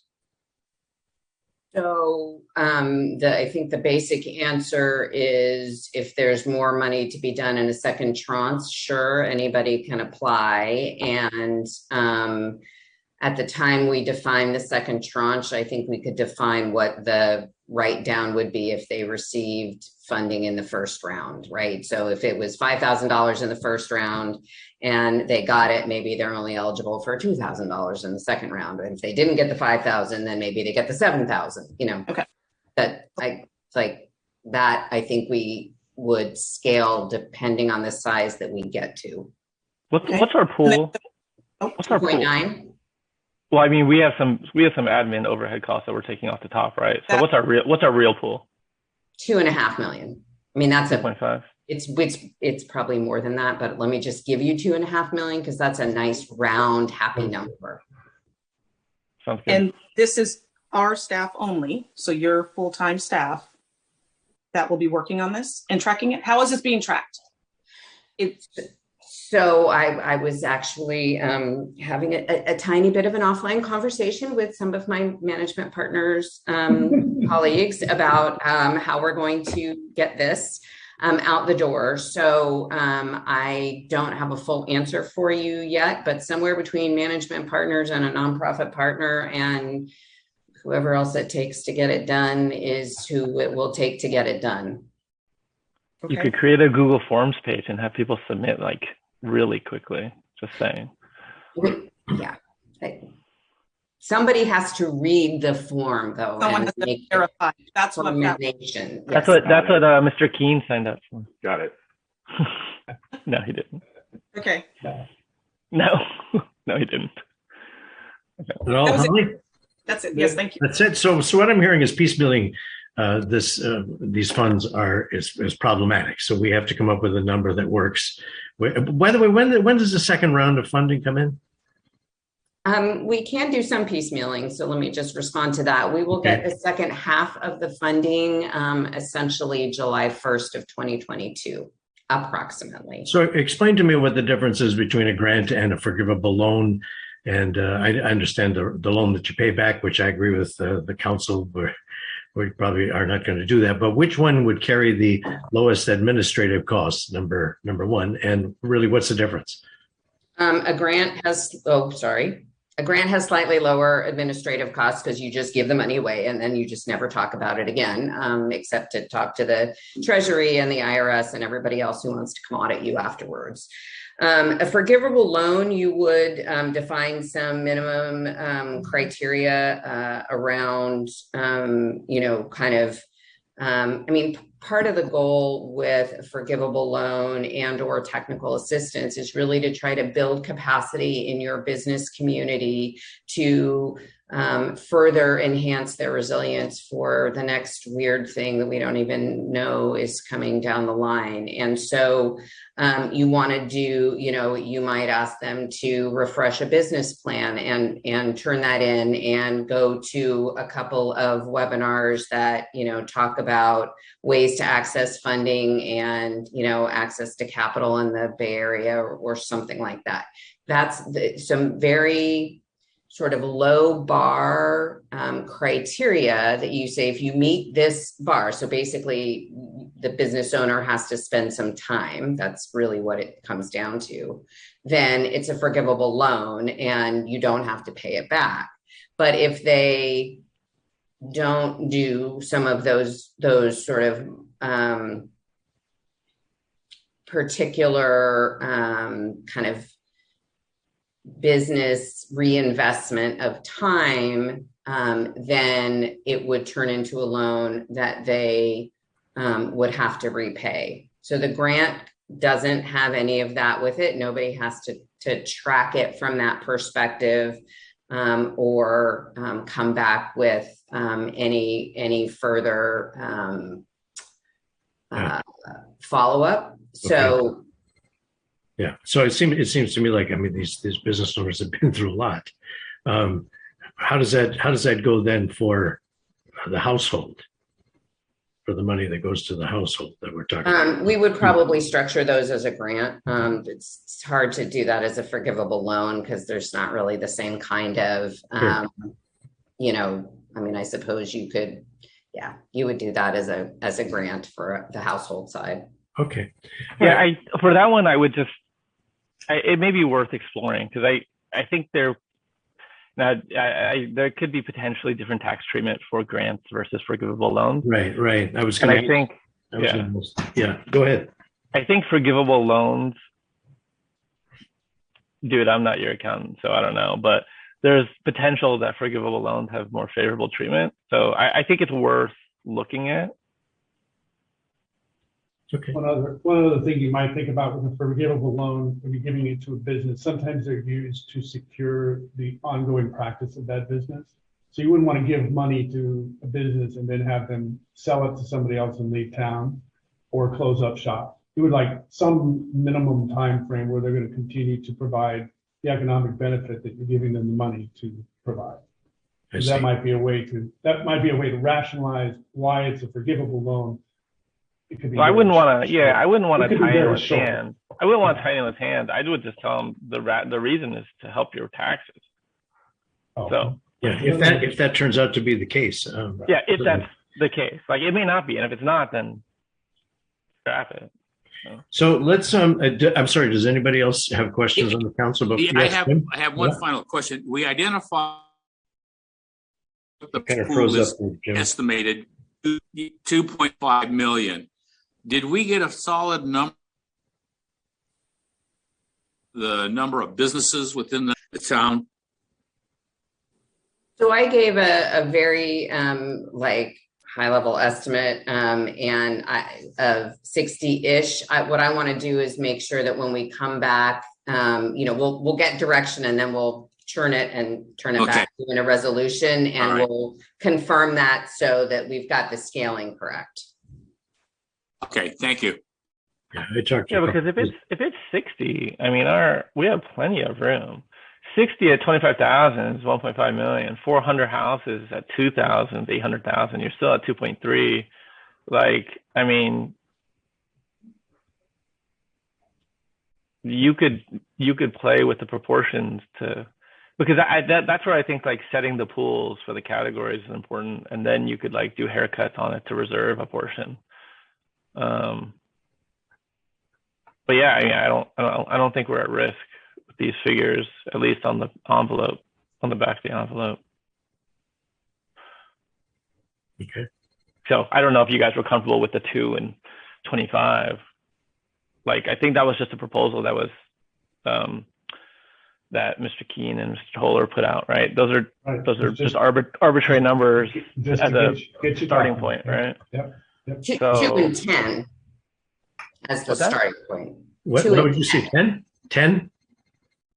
10,000 for the businesses. Right. That would be the flat rate start. And then we could come back against that. I wouldn't start at the higher number yet. But besides which, we only have half the money, so we shouldn't give out more than we actually have in, or we're. Yeah. And just the higher amount was intended to be part of the scalable amount, right? So it's either based on percentage of annual receipts, like 1 month is one that we were recommending, or the other one is demonstrate 50% of your loss. And if we don't want to go there to make it complicated, then you're getting your scaling. But the 25,000 was expected to be a cap on a scaled basis. If you're going flat, that's where we recommended the lower amount. So that way you can then decide if you want to do another round, if you had money to do another round. It would certainly be easiest to administer. A flat amount versus a percentage. how do you guys feel about the 10% figure below 50% median income, or 10% of households? That's a pretty big number. That's a lot of people in town. It is. Are you saying that that's more than you think, or? I'm thinking that, direct assistance is often very helpful. Yeah. Especially for those that are like, in this category. So I don't know, we can prioritize the businesses and get, 10,000 per whatever of the qualifying criteria, but you can do and you could tack onto that 1,000 or 1,500 for households that meet whatever criteria and see what you get. I would want to test the 10% figure first to make sure that we don't go nuts, because that could be problematic if it's much larger than what our our initial estimates are. But if, for the sake of argument, we say there are literally, it is the correct number is 400, then I think that those folks are probably impacted just the same. I mean, if not more so, and that could have a large community benefit. So something to consider if we pair it together. Okay. It's a lot of households. I mean, yeah, it seems like it's more than there really is, but I'll be interested to see if that's. Yeah, we have to test it, right? Because obviously there'd be criteria, and depending on what comes back, you get a sense of it. I mean, if you stagger it the same way, I think you protect yourselves a little bit, or we protect ourselves a little bit, and then but you still have it's the same concept applied to a different population. Mm-hmm. And Raina, just one quick question. You mentioned that having a process in place, obviously, in order to put all this together. Do you guys have a vision of how the application process will be, so that it's not cumbersome for people to apply for the funds?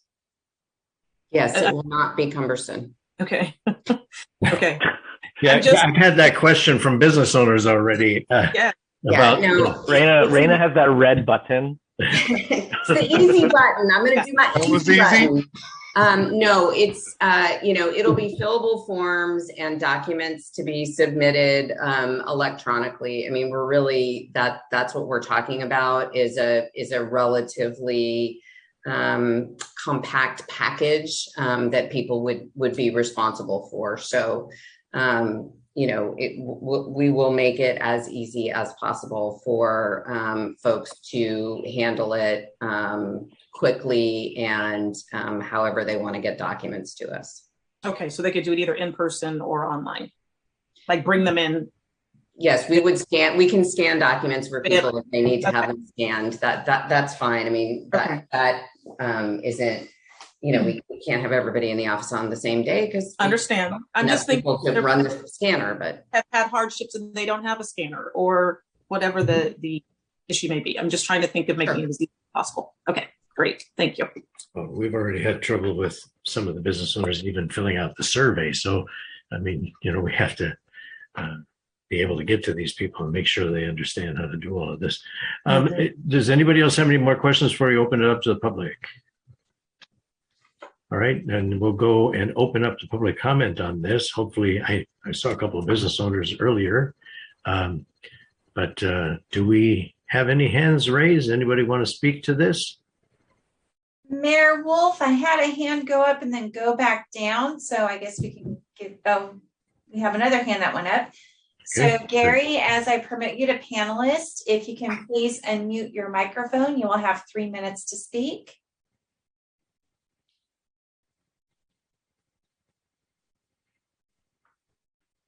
Okay, I think I'm on. You are on. Welcome. Thank you. Good evening, council and participants. Steve and Dan, great job on the presentation. Thought it was definitely in depth and covered a lot of areas that I had questions on, and I think I've got those questions answered. I'm not sure I agree with the 5-bucket program. I like keeping the program a lot simpler. I'd like to narrow it down to maybe 3 priorities, at least have the council consider that. I think for tonight, I would agree with Jim and Jeff and Peter that let's just get this money out. The state of California, the federal government, especially back when this pandemic was at its height, we had the PPP program, and I worked with quite a few clients on that, and that was 2.5 times obviously their payroll. And as we all know, the feds were way late to the game. A lot of businesses suffered and a lot of businesses went out of business. So where I'd like to see the priorities go is towards the businesses, but let's keep in mind that if you're passing $10,000 on to a business, this pandemic has been going on for some time. Are you going to help them with $1,000 a month in repayment on their damages? It seems like that's a small amount of money based on what they've actually gone through. So on the businesses, I think the larger amounts make more sense. I think the verification is important. Let's not go ahead and screw up this process like the state of California did with the unemployment insurance claims that we got scammed out of billions of dollars, if not millions. But I think the businesses we need to look at, the citizens, I think the guidelines are going to be important. I'm not sure that I understand where we're going with 50% of the household or the 10% number. But let's keep in mind that the households, we have a major overlap. The state of California is helping out a lot of these individuals also. I hear the commercials on the radio when I'm commuting to and from jobs that they're providing rental assistance, they're paying their utilities. So there's other programs that are out there that are being passed along to citizens that are in need. So I definitely think the third part I'd like to see go to is the delayed maintenance. I'm not sure when the last time any of you have been up to any of our parks, but we have a lot of maintenance that's been delayed. I understand supposedly we have the money, it's more of a staffing issue, but I'd like to see that some money go towards the delayed maintenance. So some of our buildings need painting, landscaping, and on-site repairs. So I do appreciate the discussion, but I would definitely hope that we could get this money out as soon as possible. I think these businesses have suffered long enough, and it's time that we go ahead and step up to the plate. Thank you very much for your time. Thank you, Gary. Okay. Janet, do we have anyone else? Mayor Wolf, I do not have any other hands raised on this item. Oh, That new clock is awesome. Thank you. We could thank our IT Paul for that. It looks like one person's hand keeps going up and down. So who was just Larry? It's Larry. Just to address Gary's comment real quick. At the beginning, you mentioned the categories. I think the 5 categories was just for completeness. I think we all agree that we're going to focus on just 3. one or 2. I don't even know what the third is. So that's for certain. I'm pretty sure. Yeah, certainly right off. I see Larry is coming in. Hey guys. Come in, Larry, come in. Can you hear me? We can, go ahead. Welcome. Hey guys, I appreciate your time, and it's been an interesting night to see the pitch, and I appreciate that. I would agree with the gentleman that talked in sooner. For me as a business owner locally in Clayton, I would like to see the caps just a little hair higher, just for the simple fact, almost 2 years now into this. And don't get me wrong, I mean, I'm not a greedy person, but I've sustained a major loss. So I would hope that the council can come to decision to see how you could change that to help a little bit more based off the circumstances. That would be one that'd be really important to me and several of the other businesses in the shopping center. And then going back to the actual, I appreciate when you guys sent out the actual survey. I was shocked to see the number of how many people participated. I took it upon myself to really reach out to a lot of the local businesses and people too. So I was shocked, and I don't know how that impacts your guys' data, but I was shocked to see such a low number. I thought there'd be more participants in that. I think you guys still have your hands full. This is something that we've talked back in the past that has to figure out. And I do like the urgency of moving forward to help out as fast as possible. I do think it's going to be a priority moving forward so people understand that you do not have all the money. So they understand that. Most people don't really, they think one-sided, like I need it all now.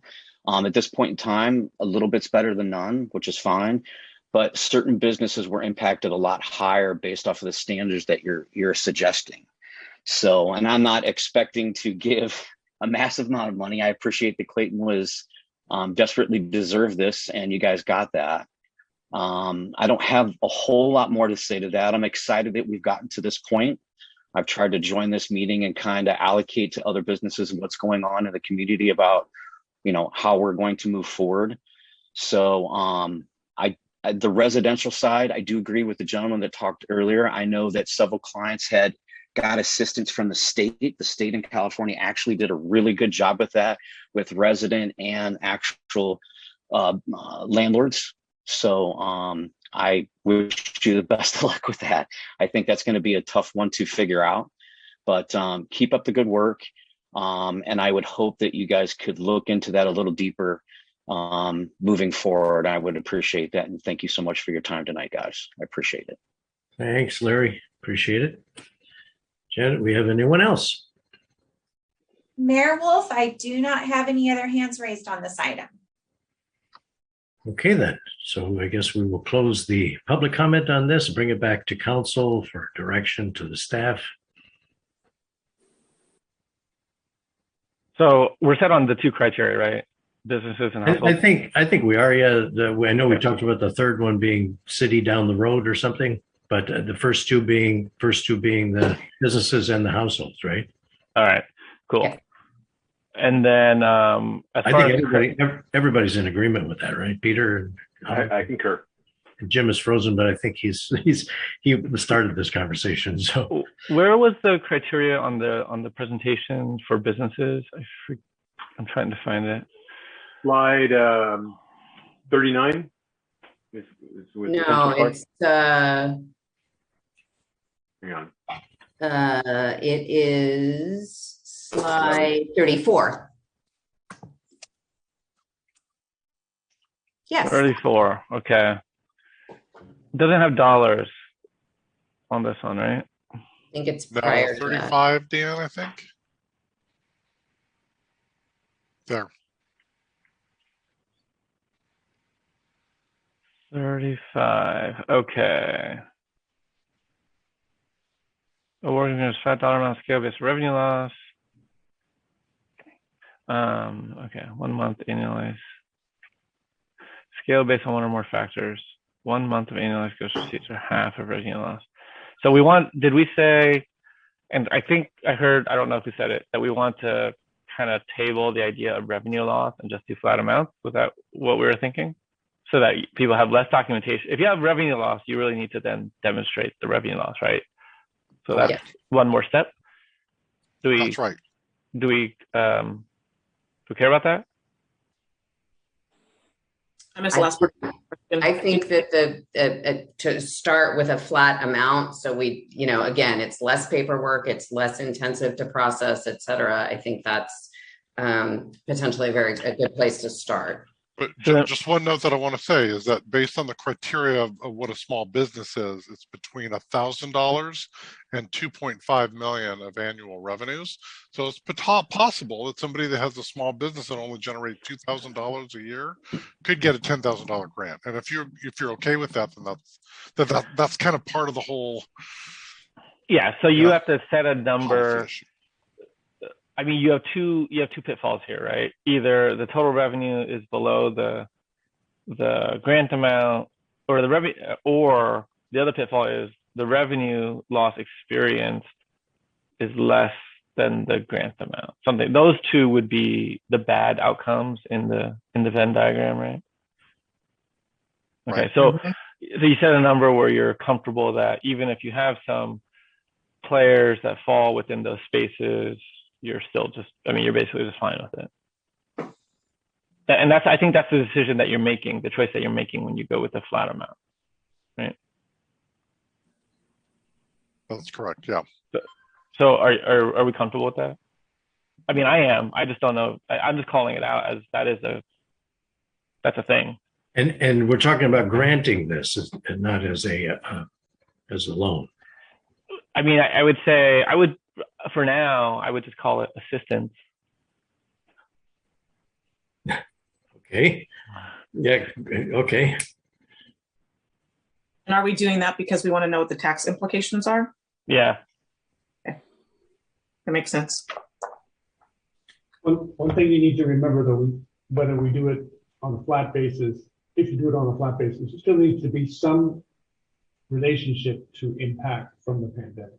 Well, isn't that what the attestation acknowledging a diverse economic impact is? I mean, they're saying they've been impacted by signing this and applying for it. Yeah, we could help guide the form filling to make sure that we've satisfied the reporting criteria, right? There needs to be some minimal documentation there. Yeah, and the attestation will basically, they will need to initial it and then ultimately sign it. So yeah. Even electronically. They're gonna have a catch so just saying. If they've gone to the effort of getting a Clayton business license previously, I mean, that's effort in itself and expenses they've paid to the city. So they've already made an investment to some extent. Okay, so are we good with the flat dollar amount? I am. I just want to make sure that we're making that decision consciously. I'm fine with it. Well, based on what what Larry was talking about, though, are we in the right ballpark? It's a start for now, right? I mean, if the next tranche, if there is additional funds going there, we can change the metric for getting that additional funds, correct? That's what Raina said, and it sounds like if we've got approximately 60 businesses or business license, then you're at 600,000 if we're doing $10,000 a business. And if there's room after that, which I believe there would be, we can always build that into our resolution that comes back. And that wasn't 60 business licenses, that was 60 tax-paying businesses, correct? Sorry, correct. 60 sales tax generating businesses, yes. How many businesses licensed does Clayton issue, just out of curiosity, annually? Going to get that number. Thank you. 60 seems light to me. Well, again, that's people who pay sales tax. But I mean, you have probably home businesses, right? Like you could have an in-home daycare that's a business. That's not going to pay sales tax. Right. So that's why I'm working on it, but I'm not going to have it in the next little few minutes. So. You have 10 seconds. You're welcome. The number is 5,000. And you have to form it in the form of a question. What is? Yeah. I mean, like, even the Clayton Children's Center or something, right? I mean, are they paying sales tax? I don't think so. So how are we delineating this? Are we saying they have to be a licensed or a tax-paying business? I mean, I don't know if you have to be sales tax-paying business. Children's centers were shut down during COVID for a long period of time. I know it for fact. Correct. So like maybe that 60 number is bigger. It's going to be a lot bigger. But some of those are not small businesses. A few of those are not small businesses. Not really. So let us come back with that. I mean, so we can get the direction on the grant amount, but if we, further the analysis and realize that that's not going to work in the first tranche, because that would spend more than we've gotten, which is 1.45-ish million, then we will bring that back with the resolution. So rather than trying to imagine tonight what the answer is. Maybe we can do this. Here's how I would think about it. We could decide on what proportion, if we want to do the two-pronged approach, business household, you determine what proportion you want the business household. For pretensies, call it like 75-25. So we have 1.5 or what do we get? 1.4 whatever million. And you're taking a haircut of 2 million or 200,000. So let's say you have 1.2 million, right? And so if you go 75-25, you're at 300,000, 900,000. And so let's say somehow Raina and team determine whatever number of qualifying businesses there are, at least within some reasonable approximation. And we say, well, we have 900,000. I want to distribute a minimum of, I want to target 35%. I want 35% of that number to go out by Christmas, in the first tranche. That way, whatever the number happens to be, that will drive the dollar amount. So we say, so if we come back and say it's 100 businesses, 900,000, you want 35% of that, you divide it by the number, and that's your number that you're going to distribute out. I mean, that way you don't need to know these answers right away. When you can take that back and figure that out offline, if we give direction on this is the percent that I want to target. That way you can do your work and come back with a number after you've done, given it sufficient diligence. That to me is a way that we can advance. Mm-hmm. That's very nice, specific direction. Well, that's a suggestion. It was pretensies, Raina. But the structure of it, not the specifics of it. That is a suggestion of structure that could work. Now, then you just have to move the dials, right? Yes, I like that direction, and I would just, as Larry Love asked us to do, bump it up just a smidge. If we're trying to do some of this before Christmas, given that we're almost 2 years into this now. So maybe instead of 35%, it's 50%. Who knows? Yeah. I mean, something that doesn't get you in trouble, right? Yes. And that's the key, Jeff. Yeah, I agree with you. Don't get yourself in a bind. In fact, I was going to recommend something less, but no, if we can make sure that we don't, dry up the pot before we we find out the full potential impact on this thing. Well, what happens if you have a bigger draw and from tranche one, we have a $2 million draw? You have two choices, right? Because we've only received 1.4, and let's say you have a $2 million draw. You could then proportionately haircut the amount based on the number of people that have signed up. Or you could front it knowing that we're going to get the other whatever in 6 months, right? Is that available to us to do? I don't even know. Yes, it is. Yes. So the feds are looking at this in the total amount that they've been providing to you. Yeah. They're just paying it in two tranches, if you will. The city would, there'd be a small little technical thing you have to do that basically says the city is going to, front that money to get ultimately reimbursed back. Yeah, because I think the feds are probably good for it. Probably. And, it's just it's a cash flow issue, which I think that in these dollars, we're probably fine. It's slightly more risk. But that's why we framed it as the total program as opposed to worrying about just these two different tranches. But then it's a cash flow issue. But why do we have to front the money instead of going in two different payments? No, I'm saying we wouldn't design it to front the money, but only in the event where one of our estimates are off to the extent that we've had a larger draw than we were anticipating that exceeds the money we've already received. I see. As a contingency, right? Right. We wouldn't say to the business, we're going to give you 7 now and 13 later. That's a choice. So that's what I'm asking. If our goal is to get the money to the businesses as fast as possible, well, if everyone signs up and it exceeds our expectation, then it's somewhat deflationary to say, or deflating. Yeah. To say, well, actually, you're just going to get less, right? Rather than just making good on that number, knowing that we will get it back. So that's a choice, I think, as well. I dropped my. And then, there was the other item that, Holly, I think you brought up about the dates of eligibility. I don't think we've established the criteria for that either. We haven't. Yeah. Is that something that we need to do now, or just say bring back a criteria for that? Because that's an interesting study when you talk about how many businesses do we have and when did they start? Yeah, I know probably the most prominent one that a lot of people know about is Groveside, right? Groveside started in the middle of the pandemic. They probably pulled their license. Was it the summer of 2020, give or take? June 2020. Or the 4th of July weekend.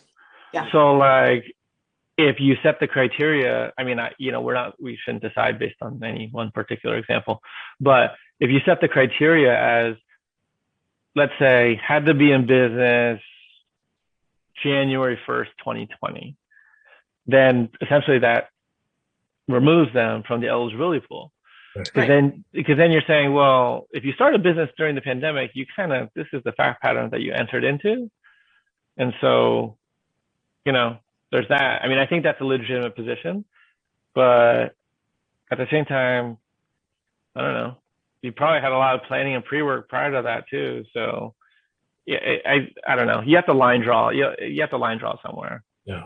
Because there definitely are a couple of those businesses that started during the pandemic in town, the market over there behind Ed. And, so, I mean, like if you started, let's say you started a month ago, do you have the same burden as someone who, started in 2019, right? And I think those are different, but I have no idea how to draw that line. I mean, don't we have to know how many of those businesses there are and where we have to draw the line? Because right now we're speculating on even how many businesses we actually have. Well, I mean, pragmatically, yes, but in principle, you should set the line without regard to the businesses themselves. So you shouldn't have to know. I get it. There is the attestation requirement that they would have to attest that they were negatively impacted by the pandemic. So that presumes that they were somehow in business during this pandemic. The ARPA legislation has a convenient date, or not so convenient date, of March 3rd, 2021, that says that you must expend these funds. You cannot expend funds for impacts that occurred before, not impacts, but monies that you incurred before March 3rd, 2021. So 2021 or 2020? 2021. So like 8 months ago? Yeah. So what you could say is use that date as the basis for when a business needed to be in business in Clayton. That's a good objective date. Yeah. If it's in the legislation. Yeah, I like it. Yeah.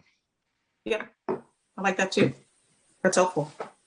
It's good when they decide it. It's been decided for us. Okay, so what I think I'm hearing is, and then if you can either agree or Mala can tell us we should have a motion and a vote, is to see if we could sort of size it to the overall program with a split and maybe a sort of a quarter to a third for household, quarter to households, 3/4 to businesses. We'll get those numbers nailed down. So we'll look at scaling the total grant so we don't blow our money out if everybody came to the party all at once. And make a recommendation on what percentage, by Christmas, or as soon thereafter as we can. Using 3/20/21 or March 2021 as the sort of, tipping point date, right? So you had to be here kind of before that because you had to have losses, right? Blah, blah, blah. Are there any other components that I didn't summarize for us to bring back to you? Are you guys are you in concurrence with the whole 75-25 split? I just made that up, so I don't know. I think it's a good start, and it gives us a good criteria. That'd be my opinion. I think it's well thought out. When we talk about the households though, there were two pathways, right? One of them was 50% of less than 50% of area median income. Is that like by county? I'm guessing. But then there's another one that says a decrease in income of 20%. And so my recommendation, I would kill that latter one. Yes, thank you. Perfect. Because let's just do the AMI, because right now that's easy-ish to get at, and that's a tax return, and that's easy. Versus the other one is like right. Yeah, much Measuring. easier to deal with. And I did confirm that in 2017, we had about 450 households who were below the 50% AMI. Out of about 4,100 households, so it's right around that 10% mark. So that may have changed a little bit over time, but that is a generally speaking a reflection of where we've been with that 50% or less of AMI. It's about 200 households at under 30% AMI and another 300 households ish between 30 and 50, in case you cared. Okay. Yeah, because that latter criteria could be like a person that went from 1 million to 700,000. I don't. Oh, that's not the target. That's not the target, right? Okay. No, that is not the target. Okay. Sorry, I interrupted you, Raina. You were going on. So I think if we come back with a program that, and we'll see if there's any tweaking of these numbers based on the further evaluation of the numbers of businesses, confirming number of households, et cetera. But something like a 75-25 split, business to household, less than 50% AMI for household, small business, SBA definition, attestation of appropriate harm, March 2021 date, and flowing those monies down to kind of scale the grant amount. And the tax implications as well. Yeah, we'll do the best, but ultimately people are going to have to get their own tax advice because we should not be providing them tax advice. But I mean, if there's a clear-cut separation. Yeah, to the extent we can. And one of the better things about virtual meetings is, so Catherine, our new finance director, is on the call and she's listening and she's emailing me, which I see little, headlines come in. Well, I'm looking for ARPA guidance on tax implications. I haven't seen it yet. So, we're on this. Yeah, it's awesome. Let me just tell you, big thanks already to her because we're on it. We're working this as hard as we can. It's good to have a staff. Yeah, it is. It's really awesome. All right. So what else do you need as far as your direction? Did we target the percent of the first tranche? Did we say what that would be?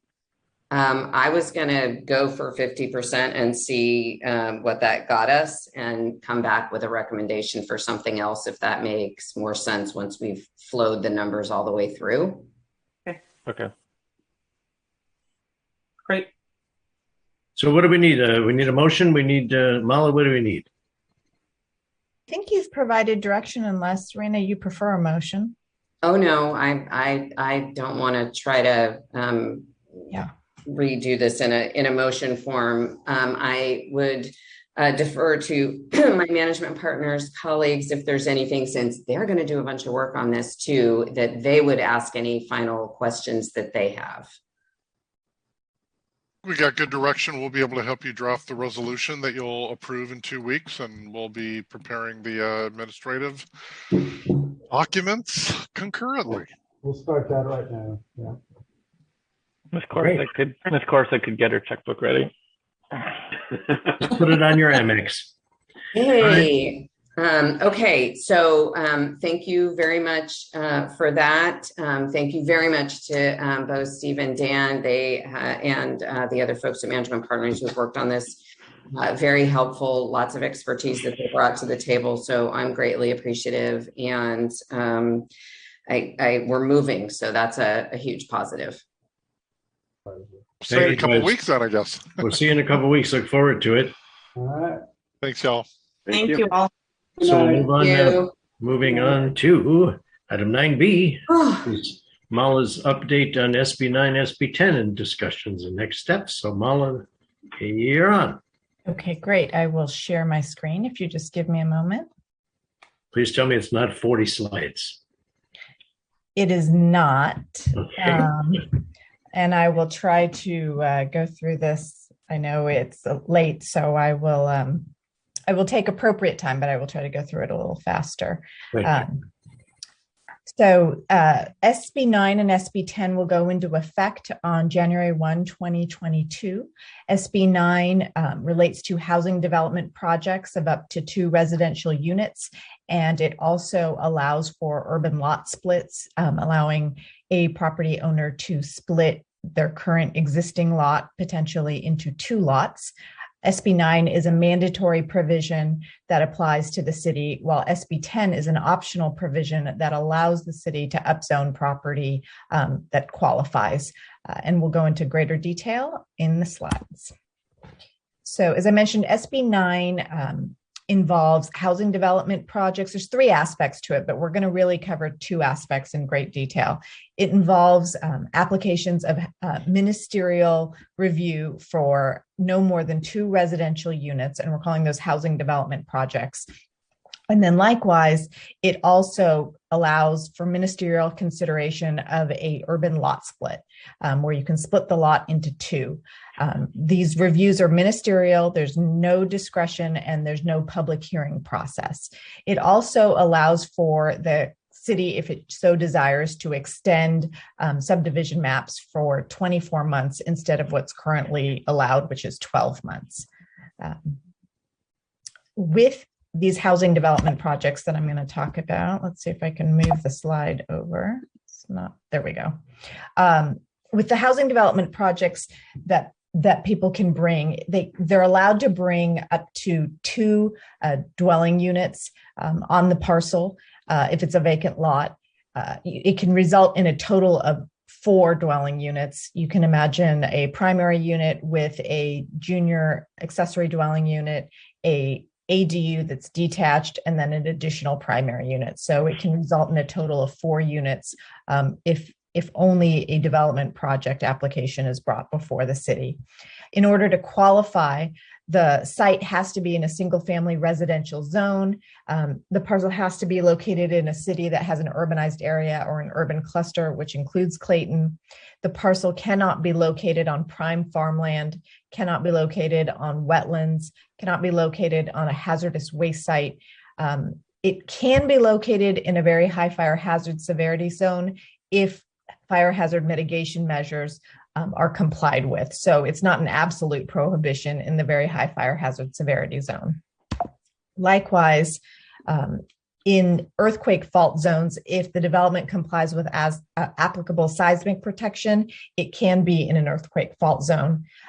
For a flood hazard area, it also may be able to meet federal criteria if it's within a 100-year flood area. So it's not an absolute prohibition. It is an absolute prohibition if the land is identified in a conservation plan, if it's on a site that has a protected species habitat, or if it's lands that are under conservation easement. In order to also qualify, the project cannot involve the demolition or alteration of affordable housing, rent-controlled housing, housing that was withdrawn from rent within the last 15 years, or tenant occupied in the last 3 years. So if it's owner occupied, that restriction wouldn't apply. Likewise, if it's going to involve the demolition of more than 25% of an existing exterior wall, it is prohibited if a tenant has been in it within the last 3 years, but not if it's owner occupied. Again, the law is trying to protect tenants. The site cannot be on a historic landmark or within a designated historic district. And presuming, I think I skipped a slide, there we go. Presuming you qualify and your site meets the appropriate qualifications as in one of these areas, then the city has to consider the application ministerially, as I mentioned, with only review in a non-public hearing setting. So the standards that can be applied are only objective zoning standards, objective subdivision standards, and objective design standards. And those standards are also limited because it's only to the extent that it would not physically preclude the construction of at least 2 units of at least 800 square feet. So you're going to see some of these standards and requirements also apply when I talk about the urban lot split. There's similar standards. It's in 2 different provisions of the government code. So the type of standards that are specifically called out in the act are setbacks, parking, percolation tests. In terms of setbacks, we can require 4-foot setbacks from the side and rear lots, even if it does preclude those two 800 square foot units. So there is a minimum setback of that 4 feet from side and rear lot lines. There is no setback requirement if it's an existing structure or it's going to be constructed in the same location as an existing structure with the same dimensions. We can require off-street parking of 1 space per unit. We cannot require this off-street parking if the property is within half a mile of walking distance of either a high-quality transit corridor or a major transit stop. That would need to be, and I don't know that we have bus route service that has 15-minute headways and peak time, but that would be what would be considered for Clayton. Or if there's a car share vehicle location within half mile of the property. It does not give more detail on car share vehicle location, so that's a bit vague. We can require a percolation test if there is a wastewater treatment system on the property. And the city must prohibit short-term rentals in any dwelling that's created under SB 9. We cannot reject an application solely because it proposes adjacent or connected structures that meet building code standards that are sufficient to allow separate conveyance. And then likewise, we have to, you'll see some of these standards again in the urban lot split, but we have to document the units that are constructed and report them to HCD in our annual housing element report. No CEQA is required of this process because it's done ministerially, and SB 9 does apply to the city, but it does not apply to HOAs at this point. So if there are HOAs that have different requirements, while the city won't enforce those HOAs, a property owner is going to have to comply with any HOA requirement separate from what the city may be required to approve as part of SB 9. There are limited grounds to deny a project under SB 9. The ability to deny is specific to the building official, which is a little unusual from what we've seen in the past. It specifies that it's the building official who has to make written findings based on a preponderance of the evidence that the housing development project would have a specific adverse impact on public health and safety or the physical environment, and that there is no feasible satisfactory mitigation. This standard is a standard you've heard before under the Housing Accountability Act. It requires that there be written standards that exist at the time the application has been submitted and deemed complete. So it is a challenging standard to meet in order to deny a project. So the second prong that we're going to talk about with SB 9 is the urban lot splits, where you have a existing lot, a residential lot that is at least 2,400 square feet in this case, and you want to split it and create 2 lots out of what was once 1 lot. So in order to qualify, each lot has to be at least 1,200 square feet. So that's why I mentioned that the original lot needs to be at least 2,400 square feet. The lots need to be roughly equal in size, but can have a discrepancy of at most 60 to 40% split. The lot needs to be in a single family residential zone. And then these standards that you're going to hear me, I'll kind of, again, go through them quick, are the same ones you just heard me mention, that it can't involve the demolition of affordable or alteration of affordable housing that was withdrawn from rent in the last 15 years, or that has been tenant occupied in the last 3 years. And then there's a whole host of criteria of where the property cannot be the same ones we just discussed. It can't be a historic landmark or in a historic district, can't be on prime farmlands, on wetlands, on a hazardous waste site, the very high fire hazard severity zone. It's not an absolute prohibition, as I mentioned earlier, if it meets the mitigation measures. The same is true for the earthquake fault zone if it meets the seismic protection measures. Then the flood hazard zone, if it meets certain federal criteria, it wouldn't be an absolute prohibition. If it's in a conservation plan, or if there's protected species habitat on the property, or there's a conservation easement on the property, then that would be disqualifying. The parcel has to be also located in the city that has an urbanized area or urban cluster, which Clayton is. And then an important thing to note on this is that it can't be previously established by an SB 9 lot split. So if I can give you an example, if you have a 1 acre lot and a property owner splits that 1 acre into roughly 2 half-acre parcels through an SB 9 lot split, then one of those property owners or a future property owner cannot, through SB 9, take that half-acre lot and further split it into 2 quarter-acre lots. You can only use this once.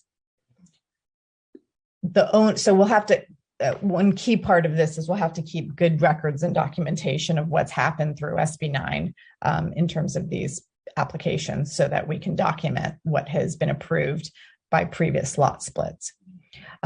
Furthermore, neither the owner nor anyone acting in concert with an owner can have previously subdivided an adjacent parcel through an SB 9 lot split. The same objective zoning standards, subdivision standards, and design standards would apply to an urban lot split, and again, only to the extent that it wouldn't physically preclude the construction of 2 units of at least 800 square feet. The setback standards I mentioned earlier are also something that we can utilize and can preclude the construction of those 2 800 square foot units. The parking requirements are the same that I previously mentioned. We have to prohibit short-term rentals in any unit created under SB 9. We must prohibit non-residential uses of the new lots. It is only supposed to be for residential uses, so I can foresee that we would have some sort of deed restriction or covenant on these parcels to require that they only be used for residential uses. Any proposed adjacent or connected structures must be allowed. Unlike other lot splits that typically go through a parcel map process, we can't require right-of-way dedication or construction of off-site improvements. We cannot require the correction of non-conforming zoning conditions.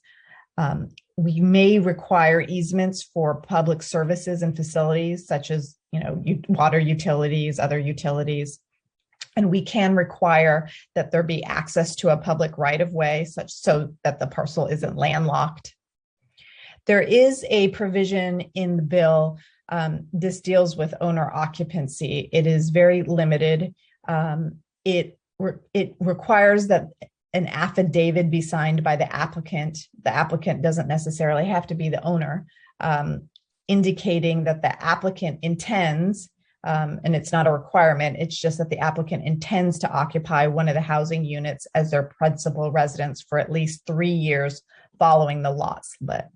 We cannot require any other owner occupancy requirement for these lot splits. And this requirement doesn't apply if it's a community land trust or a qualified nonprofit corporation that's doing the lot split. There is no prohibition on owner occupancy on the housing development projects that I mentioned earlier, which are the up to 2 residential units to be considered. So if the council wanted to consider an owner occupancy requirement for those type of projects, that's something that would be permitted. The city is not required to permit ADUs on parcels that use both the lot split provisions and the development project provisions that I mentioned earlier. So if an applicant is coming in and intends to use both or has used one, is now going to use the other, the city is not required to permit ADUs.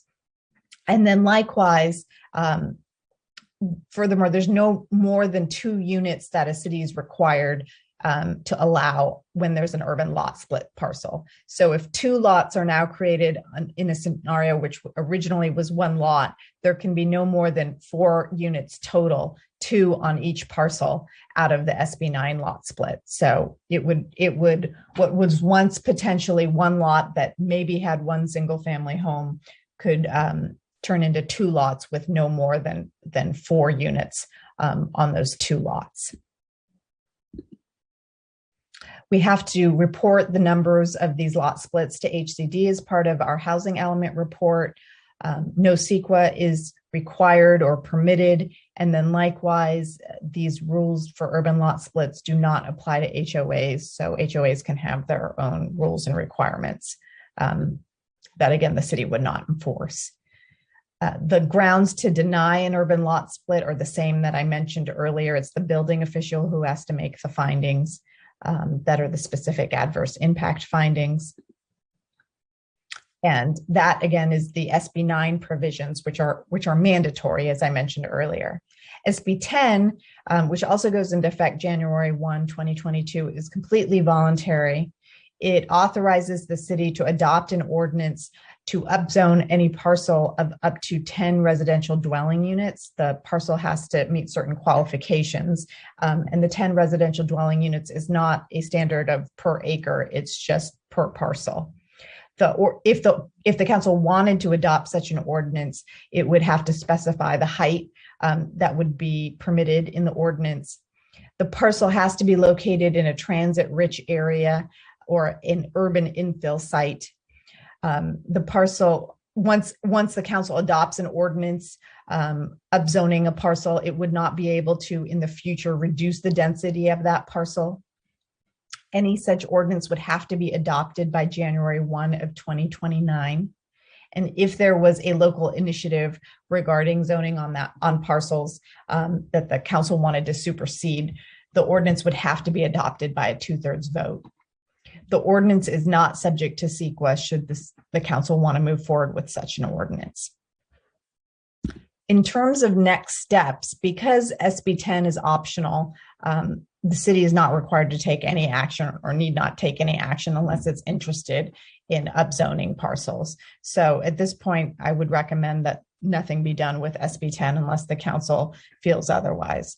With SB 10, or excuse me, SB 9, since it is mandatory and goes into effect on January 1, we would recommend that an implementation ordinance be adopted to discuss how, a lot of the requirements, as you heard earlier, is the council could make decisions in terms of requiring less than 1,200 square feet per lot to be created. So kind of buttoning down the requirements, the base minimum requirements that need to be applied should someone come in for either an urban lot split or a development project, and clarifying what is expected. And then likewise, because we can only apply objective standards, something that should be considered is preparing and adopting those objective standards to the extent that we don't already have ones that are in place. The caveat I'll mention is, if you recall, back in 2020, SB 330 was adopted. That was the Housing Crisis Act of 2019. And SB 330 locked in standards that were in effect as of January 1, 2018. So we can't adopt standards that would create a less intensive use. And those include reductions to height, density, or floor area ratio, new or increased open space or lot size requirements, new or increased setback requirements, minimum frontage requirements, maximum lot coverage limitations, or anything that would lessen the intensity of housing. We can't adopt those type of reduced standards without simultaneously adopting higher standards in another area concurrently. It's the no net loss requirements. So I wanted to give that caveat of where we are limited in the type of standards we can adopt at this point, given SB 330. And that is the end of my presentation. Let me stop sharing. Thank you, Mala. So we'll bring it back to council. I agree that we don't really need to do anything on SB 10. We still have some leeway on that. SB 9, to me, I was fighting against that the whole time.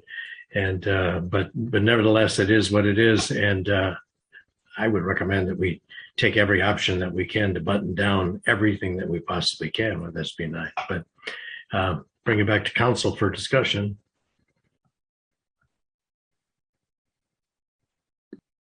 Anybody? I just had a curiosity. I mean, since this has been passed, I know that realtors in the area have been asking a lot of questions about it, but has anybody asked the city directly about any Clayton properties that might be available to that or associated with that, or use of that SB 9? Do you know if there's been any inquiries in Clayton? I have not received any inquiries from realtors at this point. You would think once January comes around, the word starts to get out. That's when we'll start to get some of that conversation. I know they're asking about it because I've had several ask me. So I'm kind of curious what its future looks like. Nothing so far, but as the mayor indicated, we may see some inquiries start ramping up in the coming weeks. It's just a guess. Thanks. Anybody else? Well, I'd like to know if Mall is aware of a potential for a ballot measure that's being discussed in certain circles that may try to reverse all of this. Have you been aware of that? I am aware of it. There is a constitutional amendment that looks like they're trying to obtain signatures to get on a ballot for November 2022, that if it did get on a ballot and was adopted, would allow cities to adopt local zoning ordinances that conflicted with state law. We are currently not allowed to do that, but if this constitutional amendment were to get on a ballot and pass, then this type of bill would not apply to a city that didn't want it to apply to them. Thank you. I mean, judging by the wide numbers that this thing passed by, I can't imagine that being overturned. I mean, the concessions were very, very light too, on the overall changes to the bill. Any other discussion? I have a few questions, actually. Go ahead. I don't know what slide number you had, but Molly, you had mentioned a couple of times about HOAs, saying that, I just wanted to clarify what you were saying with regard to HOAs as it applies to SB 9. Were you saying that if there was a hypothetical property that wanted to do this, the city would be required to do all the ministerial approvals. However, the HOA is not, and they could block it somehow?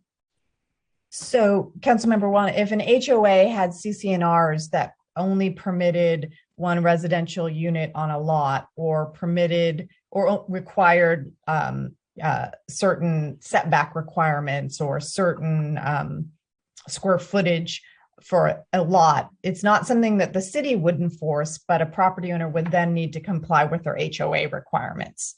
So could theoretically, an HOA could say, they adopt CC&Rs that says we reject SB 9, all provisions. And then no one would be able to do it if they met all other criteria, but the HOA was the only roadblock, and the HOA would be able to sue them for noncompliance with their CC&Rs. it would be done a little differently, but in theory, yes, it wouldn't be that they prohibited all SB 9. But it wouldn't allow, like, let's say we had half-acre minimums in a certain zone. These half-acre minimums get kind of thrown out if we get an urban lot split, right? Because if someone can qualify, they could have two quarter-acre lots. But if a homeowners association had CC&Rs that required half-acre minimums, even if we approved an urban lot split that allowed these two lots to be quarter acres, if the CC&R said they had to be half acres, they'd have to deal with the CC&Rs, they'd have to deal with our homeowners association. So the homeowners association could potentially block the split. It seems odd that HOA could thwart the will of the legislation, because that's what, I mean, trying to be really clear. That seems like what you're saying. Oh, that is what I'm saying. Doesn't that seem weird? Well, what I'll tell you is I think that happened initially with ADUs. You know, the statutes for ADUs have evolved, where there was no language about HOAs. And then as the statutes evolved over time, law was put in that didn't allow HOAs to thwart the ADU legislation. So as it currently stands, it can happen. Whether in a couple of years that changes, we'll see. That seems like such an easy thing, but okay. You mentioned something about if you do this thing, then you're prohibited from using this, the subsequent property for short-term rentals, like Airbnb or whatever, right? How does that get tracked? Yeah, I can imagine in our implementing ordinance, we would have some sort of deed restriction, but we'd have to, everything's code enforcement in terms of complaint driven for code enforcement. So I have to imagine that I don't think we would have the staff, and Dana and Raina, tell me if I'm speaking out of turn, but I can't imagine that we're going to be reviewing Airbnb sites to see this. But if a neighbor were to complain because they were seeing the traffic and they knew what was going on and came to the city, then accordingly, we would probably deal with the code enforcement in that manner. Okay. And then the other thing you said was, if you do a split, you cannot, then the resulting parcels cannot then do a subsequent split. But what you said was could not do a split under SB9. Yeah. Could they do a split under non-SB9 split provisions? They'd have to qualify under our zoning. So if they did, let me give you an example. If we had half-acre minimums in a certain district and there was an acre lot and they split to 2 half-acre lots, they couldn't come in under SB9 and then split again to smaller than half acres. And because our zoning requirements require half acre, they wouldn't be allowed to come in under traditional parcel map zoning law because their lots wouldn't meet the requirement of the half acre minimum. So, but if you had a larger lot, let's say you had a 2 acre lot that got split to 2 1 acre lots, and again, they were half acre minimums, then they could come in theory, under subdivision law, under a parcel map, but it wouldn't be this ministerial process. It wouldn't be no public hearings. It wouldn't meet the same standards that are kind of expedited under SB9.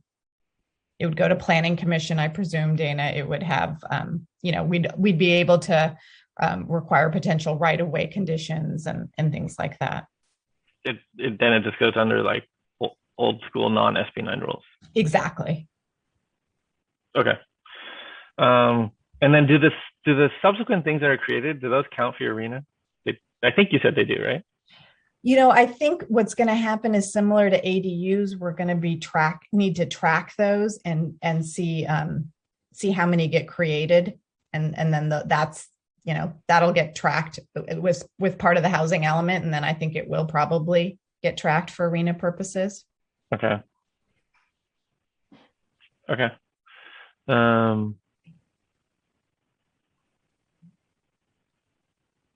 Okay, cool. That's all I got. Thank you. Sorry, Jeff. Mala, can I ask just one quick question? I think it's piggybacking off of what you were just mentioning with the example you gave, but on slide, I don't even know what number it is now. Neither the owner nor anyone acting in concert with the owner previously subdivided an adjacent parcel through SB9 lot split. Adjacent parcel, are we talking your neighbor if you're on? I think so. It doesn't go into greater detail than that, but yes. So 2 neighbors can't do this next to each other? Well, it's in concert. Okay. And I don't know what that means. I'll have to be honest, Councilmember Tillman, what concert means. Is it that, hey, you and I should go in on this and split, the surveying costs or whatever it may be. So it takes 2 people to create a conspiracy. Right. But two different property owners just heard this presentation and submit and are not in concert, then it's a lot of little vague bullet points throughout this, not because of you. Right. I'm quoting from the law. So when it's vague, it's because that's the way the statute is. And I suspect over the years, we'll get some updates to clean up some of this. Mm-hmm. Okay. Thank you. Thank you for the presentation as well. And on SB 10, there's a part about development, or developers can't build on the same block or next to each other, went across the street or something. But I didn't hear anything about that on SB 9 during all the discussions. Anything else? What do we need to do, give you as far as direction is concerned here? Do you want to maybe take public comment and then? I guess you're right. Thank you, Wiz. We need public comment. If there are any public left, let's open public comment on this item. And Janet, let's see if there are any hands raised. Mayor Wolf, I have two hands raised. Dee, as you're promoted to panelist, if you can please unmute your microphone, you will have 3 minutes to speak.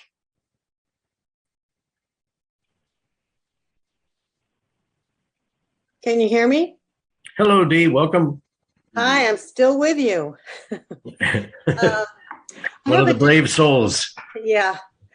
I have a different kind of question. I'd like to direct it to Mala. Mala, does the SB 9 have an impact on Ellis Act proceedings? And for those that don't know what an Ellis Act is, it is a legal process that allows property owners to permanently withdraw rental units from the rental market up to 10 years. And if it does, would it impact an Ellis Act proceeding that's already in progress, given that it goes into, SB 9 goes into progress in 2022? And that is my question. It'd be helpful to get that answered. Thanks. Thank you, Dee. I don't know if Mala, if you have an answer to that or not, but I do. If you on slide 10 for urban lot splits, and the same language is also on slide 5 for development projects under SB 9. When I say the project does not involve housing that was withdrawn from rent within the last 15 years, those are the Ellis Act housing projects that Dee just mentioned. So it can't be withdrawn from rent within the last 15 years for both development projects and urban lot splits. That would be prohibited. thank you. Hope that answers Dee's question. Janet, do we have anyone else? Our next speaker is Gary. Gary, as you're promoted to panelist, if you can please unmute your microphone, you'll have 3 minutes to speak.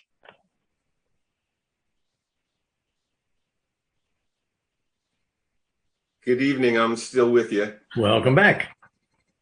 Real simple question. I know it's getting late. On that SB 9, I had been reading some literature on that, and I'm not sure if Mala, maybe this is a question for you or the council may know. It's my understanding that prior to qualifying to build on these or to do these lot splits, there was a provision that was added to the measure that said that any loans on the property, if the property was encumbered, that those would have to be paid off in full prior to any approval.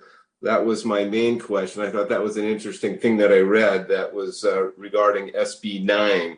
And then the other thing, I think Jeff has already touched on it. It just seems kind of odd and peculiar to me that a HOA would have that kind of power that would supersede anything the state of California wanted us to do. And I'm hoping that we can get some better clarification on that, because we may see some homeowners associations pop up around the city that are not existing at this time. So the real question is the payoff. If the property is encumbered, does the SB 9 require that it's paid off prior to moving forward with any lot splits? So that's it for me tonight. Thank you for all the questions and the dialogue regarding this issue. Thank you, Gary. Maybe we can get the entire city of Clayton to be an HOA. Is that possible? Okay, nice. All right, Jim, I got you. Okay. Any other people wanting to speak tonight, Janet? Mayor Wolf, I do not have any other hands raised on this item. Okay, and we will close the public comment and bring it back to the council for direction for Mala. Anybody want to jump in? I think SB 10, we don't need to do anything on. No, but it looks like we need to prepare and adopt an implementing ordinance and prepare and adopt objective standards is what our next steps page says. Is that what we're asking for here? Let's see. Yeah, that's what she's asking. That's what we're recommending. Recommending. Are there standards that we have a sample to choose from? Those are very individual to each city, as you can imagine. I mean, I've heard people talk about how, consultants, this would be a great opportunity for consultants to prepare those objective standards. And there may be some that may work universally or for certain types of cities, but I think there's not going to be a uniform set of standards that cities will want to adopt because it'll be very different for each community and what's important to them. Makes sense.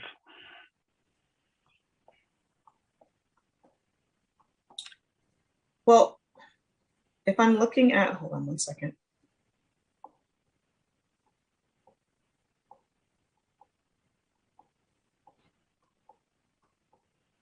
Sorry, hold on, bear with me.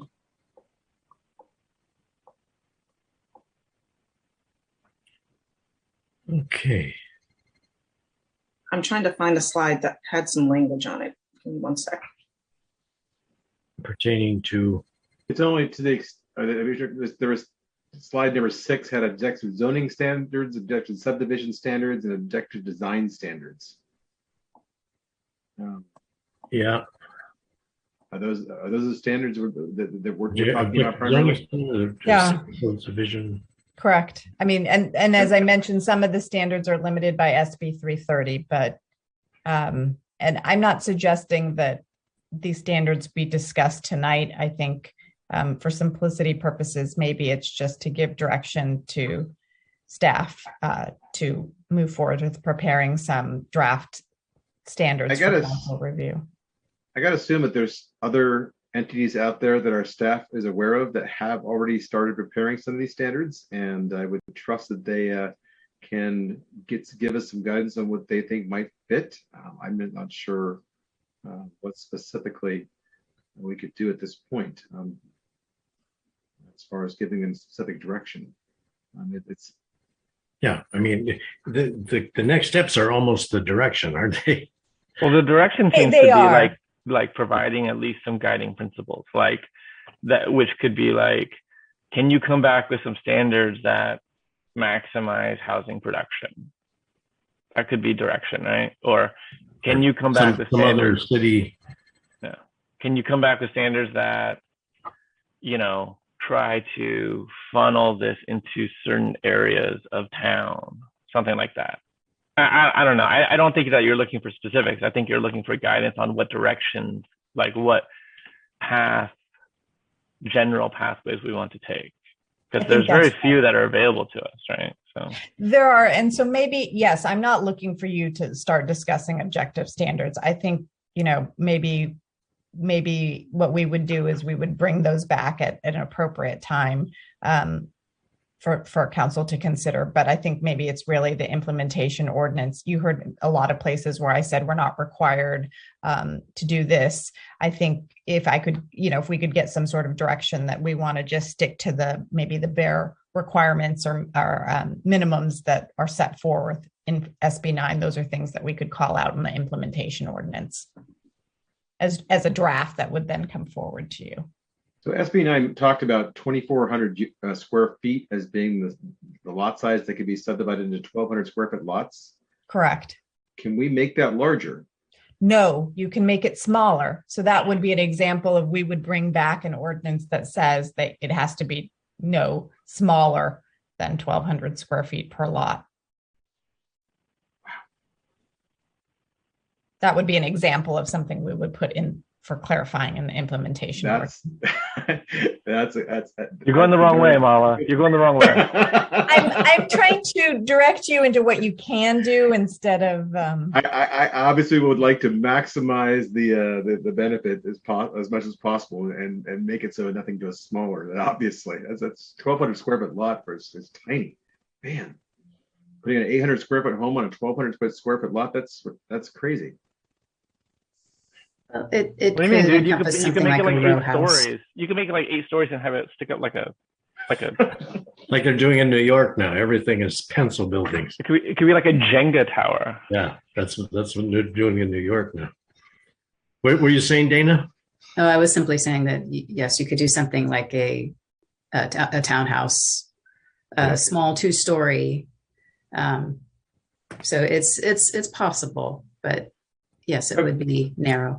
Relative to design standards, I mean, the idea of putting a 2-story townhouse in the middle of a 1-story neighborhood, and having that townhouse painted pink. I mean, since there is no homeowners association, I mean, what type of design standards can we make it so it's a little more plausible to be able to have something that's Really community? I mean, you could require, as part of your objective design standards, you could require all houses be painted white. I'm not suggesting that's what you do, but if there's certain colors you wanted to avoid, you could say no house can be painted these 5 colors. You're just asking for trouble right there. But we don't have that requirement now, I presume, in any of our residential. So, there's some of this involves property owners, having the taste to have houses colors of a certain color, but there would be nothing prohibiting them from doing that now in terms of painting it. Could you do like, because a lot of provisions right now have things that are like square foot ratios and things like that. That's objective. That's the SB 330 issue that I mentioned. So that's that's a a less no. intensive use. So I think that's not what we're going to be able to look at. That's why I gave that big caveat. A lot of caveats in my presentation, as you probably noticed. Like percent of like walls with windows. Or yeah, I don't know that would create a less intensive. I'd have to think about that percent of walls with windows. So you want to make this a windowless house? I'm not sure. No, I would go the other way. All the windows, yeah. All windows. You want it to be very open. I'm trying to come. Yeah, I don't think would be like that could be a design. That's a design objective standard because it's math, right? Yeah. I guess maybe if I can jump in a little bit. So I think what staff is trying to get is direction from the council, first off, that you would like us to prepare an ordinance or to pull a draft together. I don't think, as Mala said, it's really critical for us to know the specifics of what the ordinance looks like, because as Mala has just pointed out, as we're brainstorming out different options, some of them may conflict with other provisions and other statutes. So, and we're going to have to think about some of those things, but I guess perhaps if one, we can get direction from the council that you would like us to move forward with preparing an ordinance, and two, if there are sort of, as member Juan indicated, some principles that you would like us to factor into an ordinance that we would bring back to you, perhaps that would give us some direction. And then of course we'd come back, we'd have some meetings with the planning commission. This would be a zoning change, so the planning commission would be involved as well as an advisory body to you. But that would be helpful to staff to understand just at a very, very high level what some of your objectives are in this ordinance, and then we can drill down into what we can implement as objective standards that are not going to conflict with other statutes. And there's a time crunch too. We're talking here, right? Well, yes. I mean, they're to the extent that you want to be able to have control, you would want something in place by January 1st. Right. That's locally unique. Absent a local ordinance, the state statute is just going to govern. So I think the time sensitivity is that you want to have some of your own standards in place sooner than later. But as I mentioned to member Cloven, he may be getting a lot of inquiries, but I don't have people beating down the door of City Hall asking to do these. So, we may have a little bit of time as far as into the new year, but again, to the extent that you want to have some local measures in place that are unique to Clayton for how this statute gets implemented, obviously sooner the better. But I guess I would ask Mala, we don't necessarily have a deadline of January 1st to No, implement it's something. just, as you pointed out, is if an application comes in and we don't have any standards in effect, then there's no standards to apply that are objective. But I think we can also do it in phases. It's not like if we don't have it in effect by January 1, then we are prohibited from adopting it. But we could always, I foresee this being in phases in terms of getting an implementation ordinance out first, and then the objective standards may take a little bit more time, but we may have one set of objective standards that over time gets expanded as we look into the issues and know more what type of applications are coming before us. Well, why don't we do that then? I mean, we definitely need an ordinance. We need this to be as buttoned up as possible in the shortest period of time. But we have to figure out what is unique to Clayton, right? So maybe what I'm hearing is that we come back with an implementation ordinance that limits the type of projects to those that are required as the bare minimums. So in that example that Vice Mayor Cloven gave, where it's a minimum of 1,200, that we clarified that it needs to be that, and it can't be less. I presume where there's areas, for instance, of ADUs where we're not required to allow ADUs when someone does both an SB 9 development project and an urban lot split. Do you want to prohibit ADU? Do you want to prohibit that? Those type of, all those examples I gave, we can maybe prepare a draft that takes as much control back to the city. And if you want to adjust it, we can adjust it accordingly.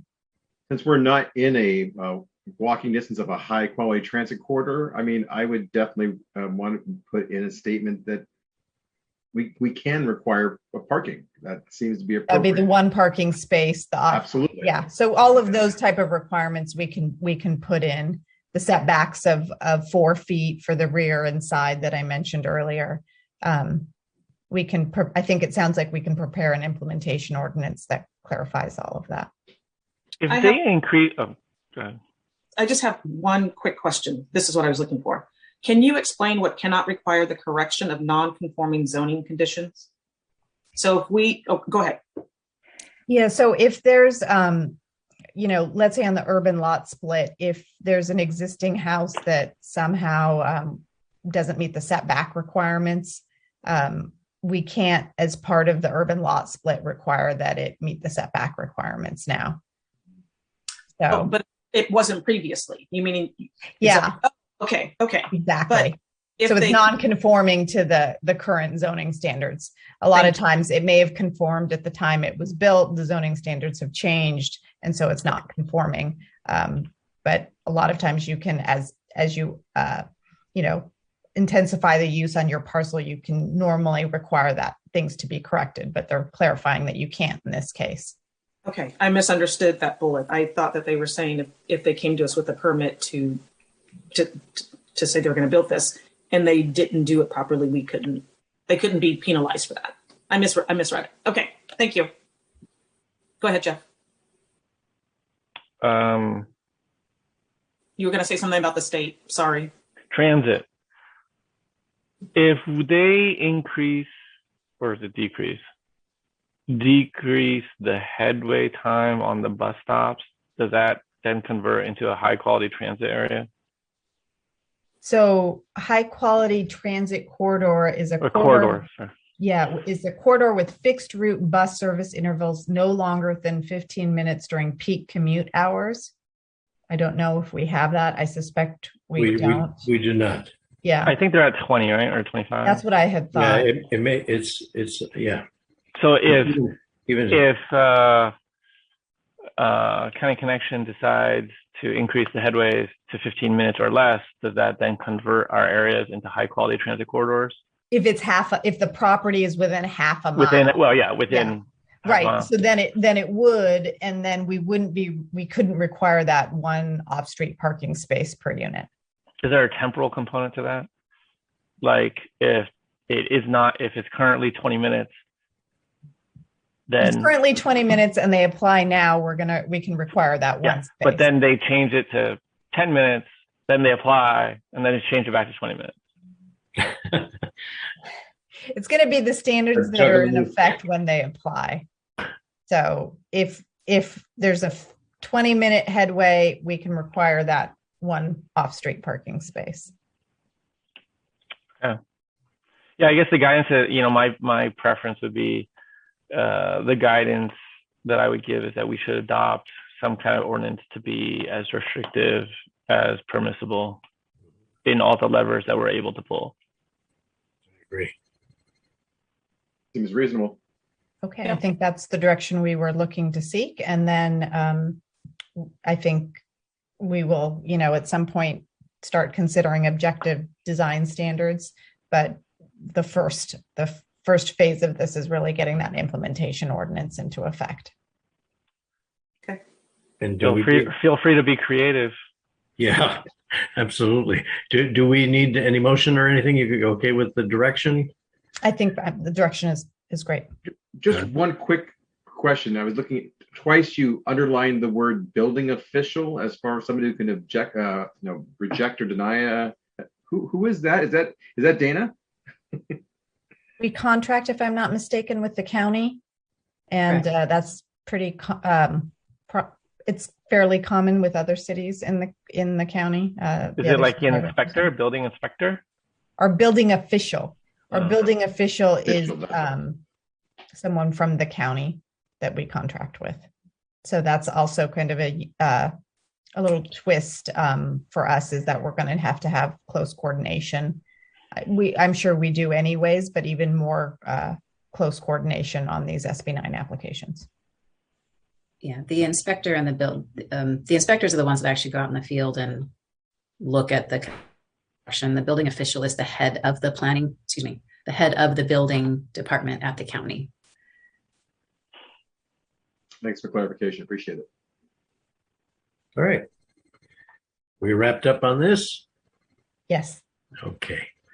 All right. Well, thank you. And moving on now to item 10, closed session. We have none. Item 11, council items limited to council requests for directives for future meetings. Anyone? No? Okay. In that case, thank you, council, for all your hard work tonight and for hanging in there. And everybody was nice enough to hang in there with us. We are adjourning now until our next council meeting, which will be on November 16th, 2021. Thank you and good night. Thank you, everyone. Thank you.